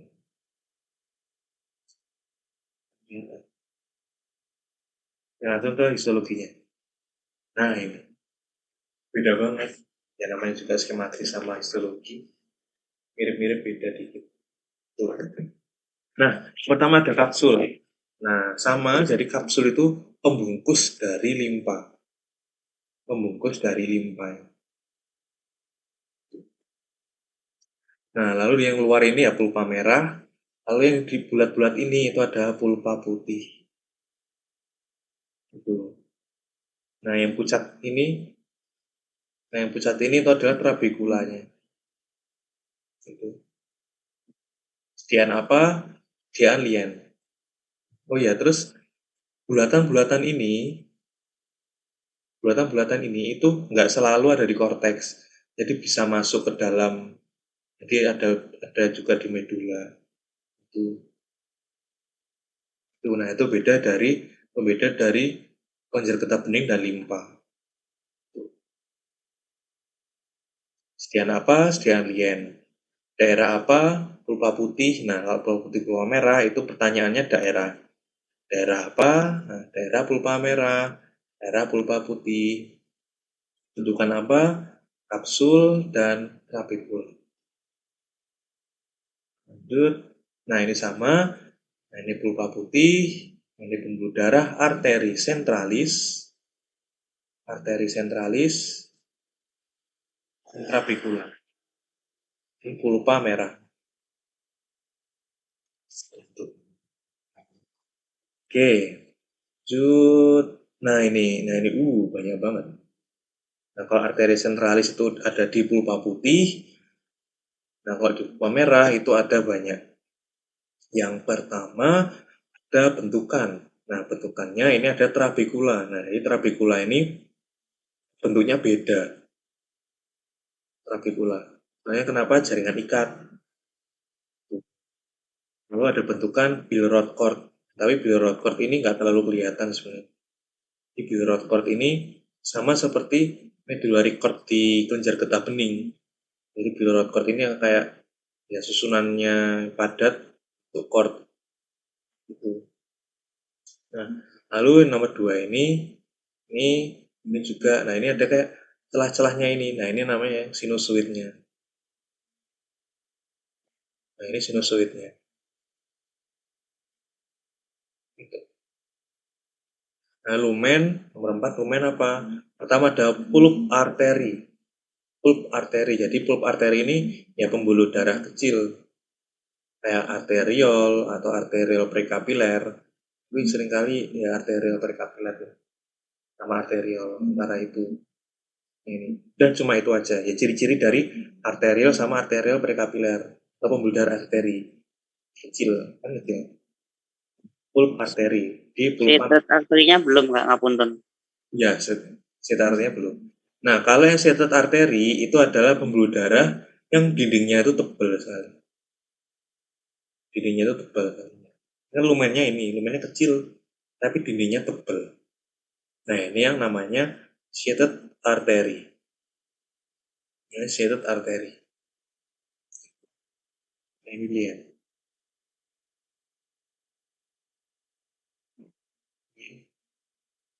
Nah, lalu selanjutnya, nah ini ada pembuluh darah yang di dalam trabekula. Gampang.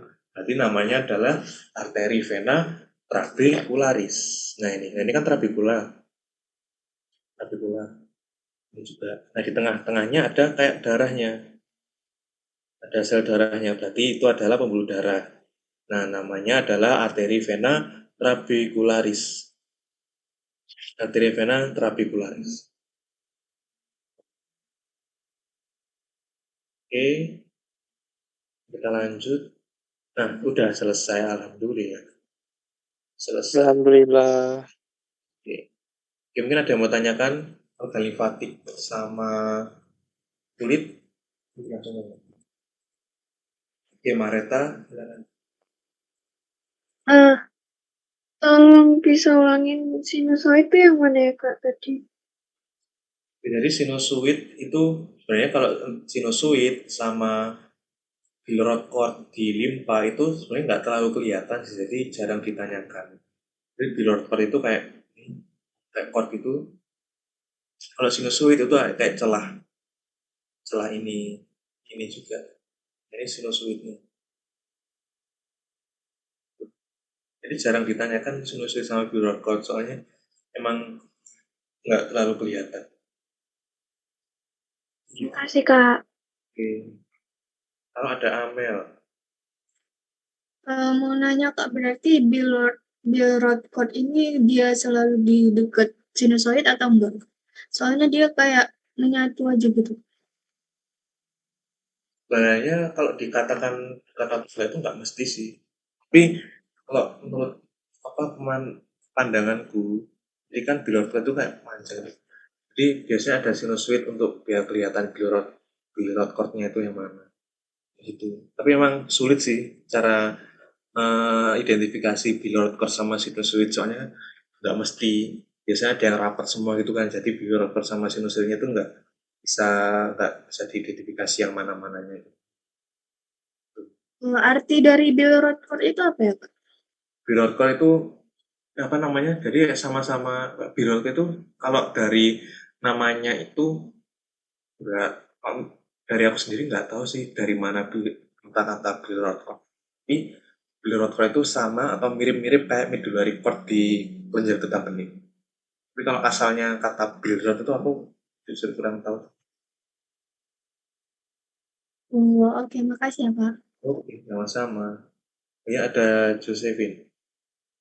Kak mau tanya, cara bedain top arteri sama kayak arteriol sama arterial prekapiler tuh gimana kalau misalkan kayak bentukan-bentukan yang lain di situ tuh nggak kelihatan gitu. Oke, cara bedain pulp arteri sama arterial. Ya arteriol sama arterial prekapiler itu. Oke. Kalau bedanya itu sebenarnya ya sama sih, soalnya kan pulp arteri itu kan arterial sama atau arterial prekapiler. Soalnya kan sama-sama pembuluh darahnya kan. Itu. Jadi mungkin kalau setelah ini misalnya nih kan dari materi-materi sebelumnya kan kita belajar arterial, arterial prekapiler dan lain sebagainya kan.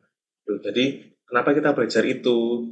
Agar kita bisa tahu pembuluh darah itu yang mana, terus masing-masing pembuluh darah itu susunannya seperti apa dan lain sebagainya seperti itu. Nah, setelah ini kita belajar mengenai lebih lanjutnya lagi, materi yang namanya lebih lanjutnya, lebih advance lagi gitu. Nah, jadi kita bisa tahu, oh pembuluh darah itu yang ini ciri-cirinya selapis endotel dan beberapa lapis otot polos dan lain sebagainya. Itu. Jadi kalau misal ditanyain di organ limpa nih, terus ditanyain lumen apa, jawab aja pulp arteri. Itu. Jangan arterial atau arterial prekapiler. Soalnya kan kita udah belajar pulp arteri dan pembuluh darah lain. Kalau kita misal udah belajar materi selanjutnya, pakai aja materi selanjutnya. Tapi ini berlaku kalau udah ada namanya gitu ya, misalnya kita udah belajar arterial sama arterial prekapiler. terus ternyata di limpa itu namanya, kalau di pulpa merah namanya pulpa arteri gitu kan ya. Tapi ternyata kalau di materi lain seperti di jaringan ikat itu, atau di otot skelet misalnya, di otot skelet itu ada pembuluh darah arterial. Nah itu jangan dijawab pulpa arteri, kan pulpa arteri cuma punya lien kan. Jawab aja arterial atau arterioperikapiler. Itu soalnya di jaringan itu masih belum ada nama khususnya. Kalau di lien kan udah ada nama khususnya, namanya pulpa arteri. Gitu. Terus ini. Ya, oke Kak, makasih. Oke, sama-sama. Oke, di sini Agia bertanya melalui room chat. Katanya kalau arteri vena trabecularis itu biasanya di bagian mananya ya? Terus apakah di slide ini kelihatan? Kalau di slide ini kelihatan nggak ya? Nggak kelihatan. Nah, arteri vena trabecularis itu ada di bagian korteks atau medula. Tergantung juga trabekulanya itu ada di korteks atau di medula. Jadi arteri vena trabecularis itu adalah pembuluh darah yang berada di dalam trabekula. Contohnya kalau di sini nggak ada. Contohnya di sini. Nah ini kan trabekula nih. Ini. Nah terus di dalamnya ada merah-merah. Oh berarti ini ada darahnya. Nah berarti dapat disimpulkan kalau ini adalah pembuluh darah. Nah pembuluh darah yang di dalamnya trabekula itu namanya adalah arteri vena trabecularis. Gitu. Itu aja. Kamu menjawab atau masih bingung?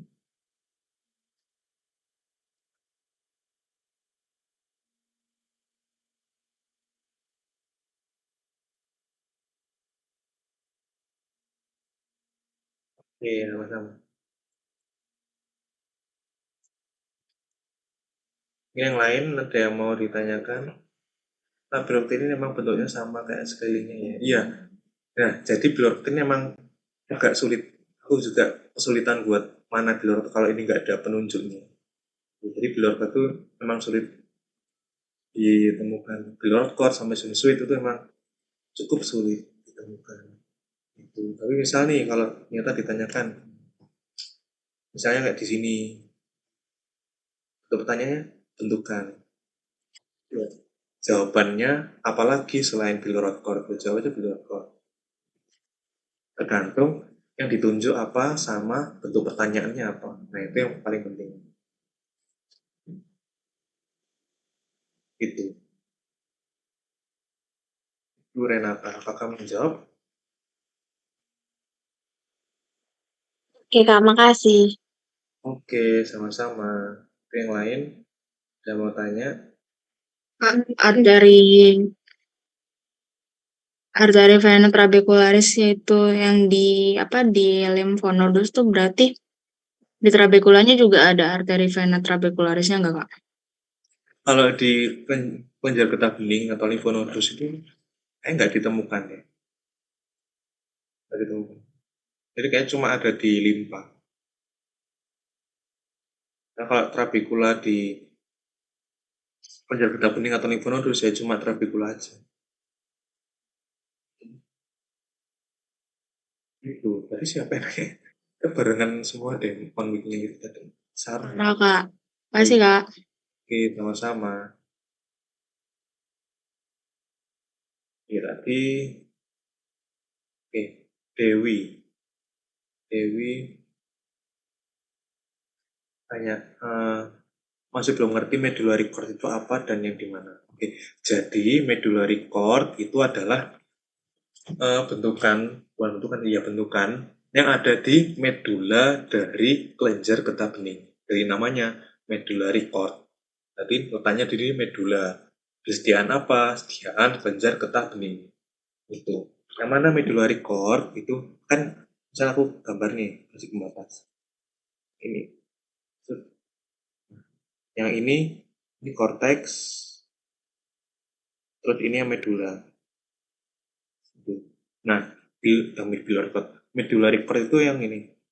Yang kayak bentukan gelap. Lihat agak tidak beraturan. Ini ada medullary cord. Gitu. Nah, medullary cord ini itu isinya adalah jaringan limfoid padat. Kalau yang sinus kayak sinus subcapsularis, trabecularis, medularis itu limfoid kendor. Itu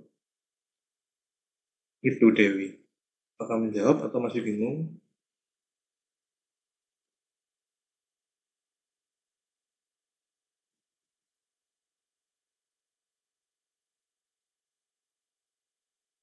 Oke, sama-sama. Terus ini ada Alis. Pak, mau tanya diluruskan lagi. Berarti folikel itu cuma ada di kelenjar getah bening sama tonsil. Terus kalau yang imus sama lian tuh nggak ada. Cuman subretikuler aja, subretikuler aja gitu, Pak. Iya. Jadi sel retikuler dan subretikuler itu ada di semuanya. Terus yang di lian berarti kayak subretikulernya tuh membentuk pulpa-pulpa gitu. Betul, pintar. Makasih, Kak. Oke, sama-sama. Yang lain?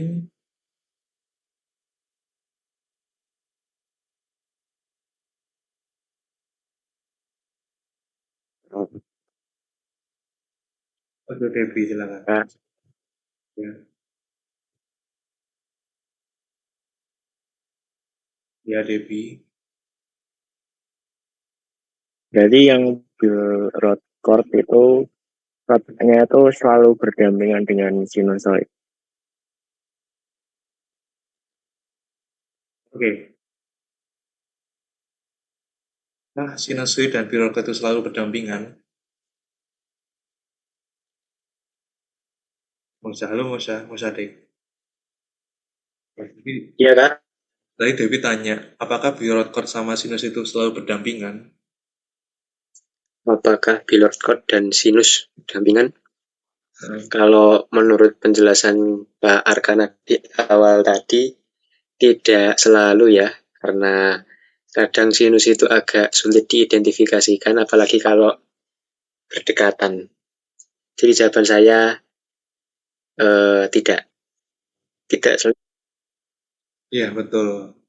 Nah, itu penjelasan dari Musa, membantu aku menjawab. Itu Debbie apakah menjawab? Menjawab, Pak. Makasih untuk musuh juga.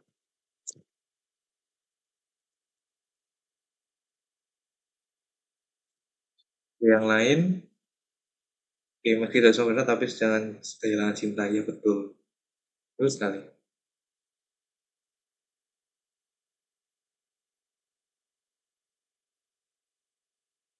Ada yang mau tanya lagi mengenai kulit dan limfatik, tanya aja nggak apa, emang agak pusing limfatik.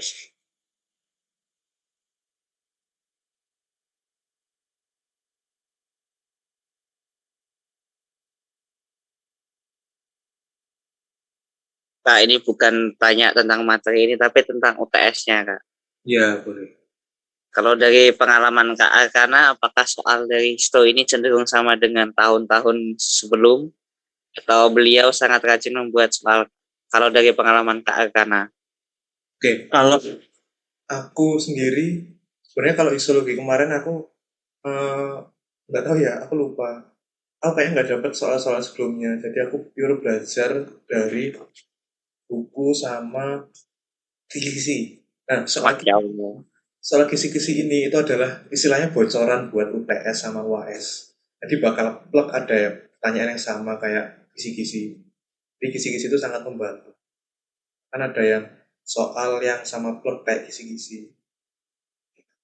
Dan juga soal teori UTS, baik UTS ataupun UAS, teori maupun praktikum itu mirip, ada kesinambungan gitu. Jadi istilahnya kadang itu ada beberapa soal yang teori itu berdasarkan praktikum. Jadi kayak pada sediaan ini dapat ditemukan bentukan apa gitu. Nah itu kan kayak kalau kita nggak tahu praktikumnya kan nggak bisa gitu. Jadi minimal kita tahu praktikumnya jadi bisa jawab. Dan kayak gitu-gitu. Soal teori ada saya di tahun kemarin nggak ada, tapi aku kurang tahu kalau untuk tahun ini apakah dari mereka bikin soal esai atau enggak. Jadi tergantung mereka sendiri deh. dipersiapkan aja, belajar juga. Lagi nggak ulang tahun Kak, tapi disurprisein terus sama Isto. Ya, itu selalu psikologi penuh kejutan. Terima kasih Kak Arkana. Oke, sama-sama. Ada yang lain? Kak, mau tanya. Ya, Alis. Sifat-sifat sel saraf tuh kayak bermielin, terus simpatis, parasimpatis, atau gimana, Kak? Iya, tadi ini kemarin sempat ditanyain nggak ya sama kelompok berapa ya tadi? Satu saya tanyanya.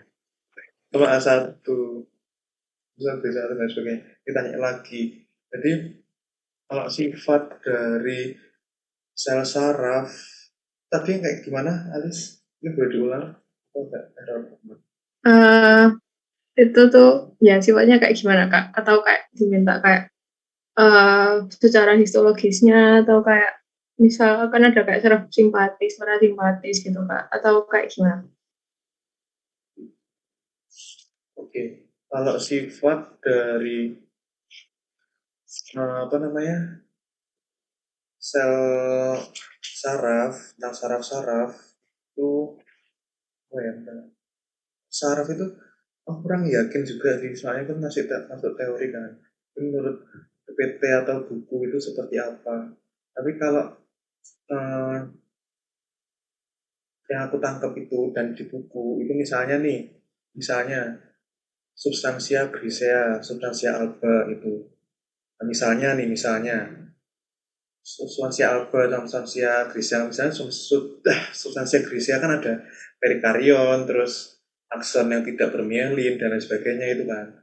Nah, itu kalau menurut di buku itu adalah susunan. Jadi substansia grisea disusun oleh T2, perikarion, lalu akson yang tak bermielin, lalu mikroglia dan sel yang lain kayak gitu. Jadi lebih ke disusun oleh apa? Itu penyusun dari substansia grisea itu sendiri. Kalau sifat-sifatnya itu, sifatnya dari sel saraf itu apa? Jadi kayak bisa lupa kalau sifat-sifatnya, tapi kan tahu kan sih bedanya sifat sama penyusun kayak gitu. Bisa dicari di referensi-referensi yang lain, sifat dari saraf itu seperti apa. Jadi kayak bisa diferensiasi atau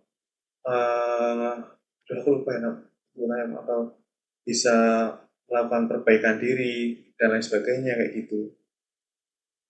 Senang kayak gitu sih. Di kisi-kisi ditanyain kah atau gimana? Jadi kan tanya. Dikitnya 20. Enggak jadi. Oke. Itu pernah B gitu yang setahu. Tapi kalau sifatnya aku kurang tahu juga sih kayak gimana.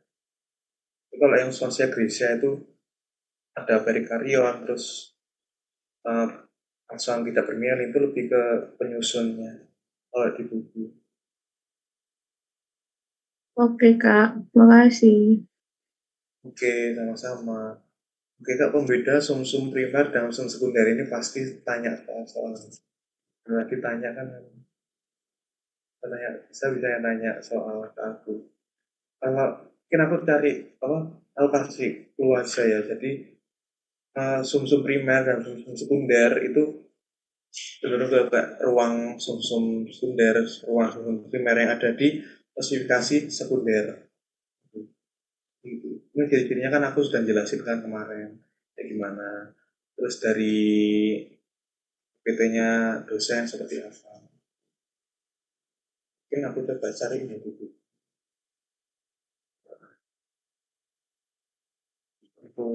Dari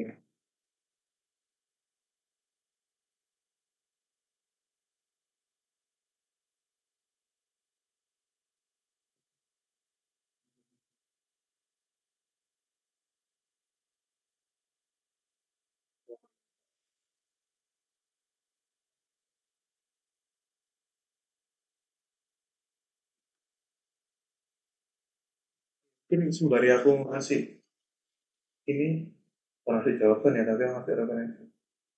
Saya mau tanya lagi. Kak mau nanya Kak. Ya, Sarah.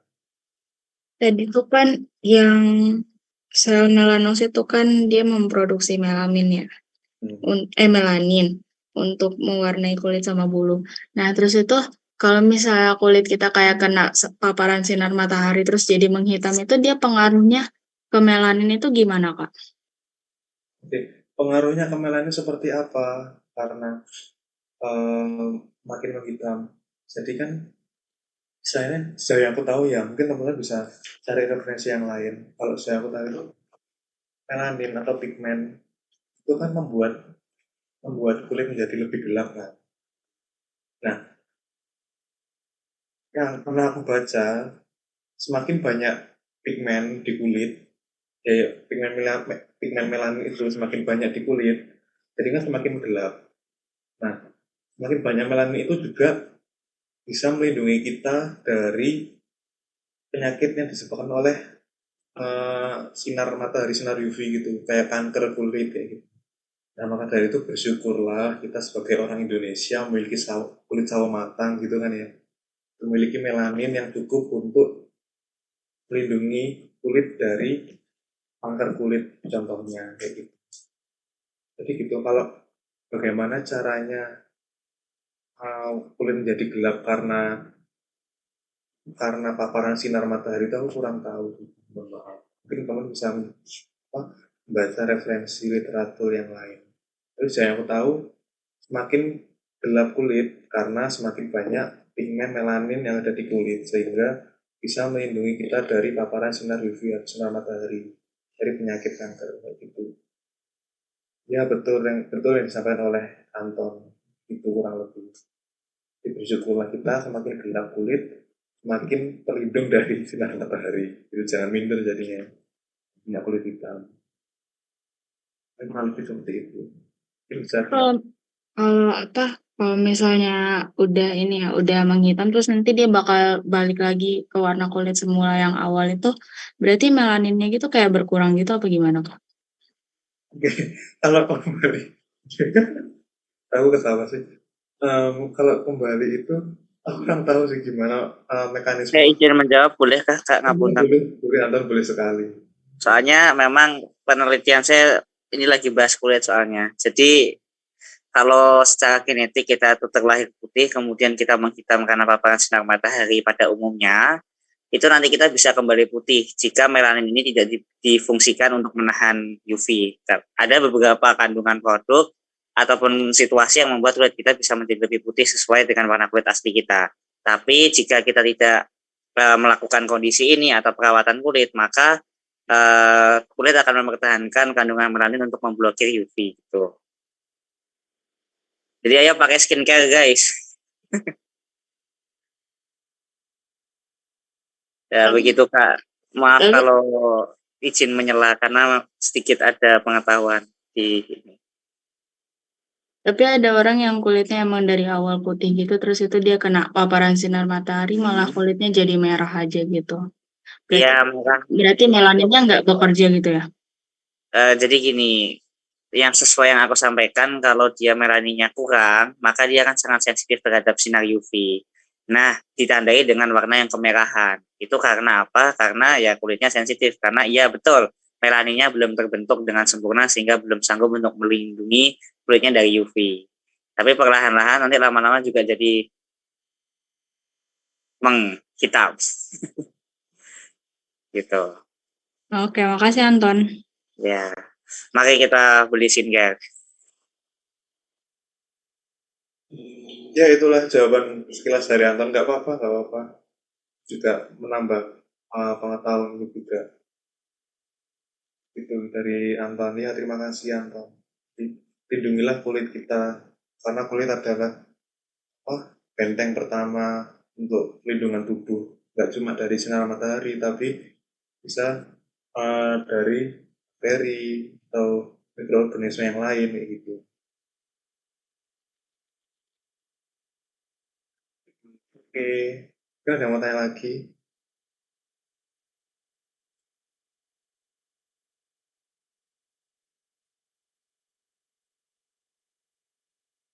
Sudah cukup untuk kulit dan limfatik. Aku hitung 5, 4, 3, 2, 1. Oke. Aku mau kasih tawaran. Salah, Gusti. Oke, ini aku mau kasih tawaran kan karena besok Jumat sampai Minggu ada agenda, jadi prosesnya sekarang langsung itu. Nah, mungkin aku mau tanya, mau aku kasih waktu jeda buat belajar dulu atau mau langsung? Belajar dulu, Kak. Oke, kan butuh berapa menit? 1 jam setengah, Kak. 1 jam setengah, terlalu lama. Maksimal 30 menit. Mau berapa lama? Oke, 30 menit. Mau 30 menit? Mau terlalu lama atau terlalu cepat? Untuk PPT-nya udah aku upload di Drive.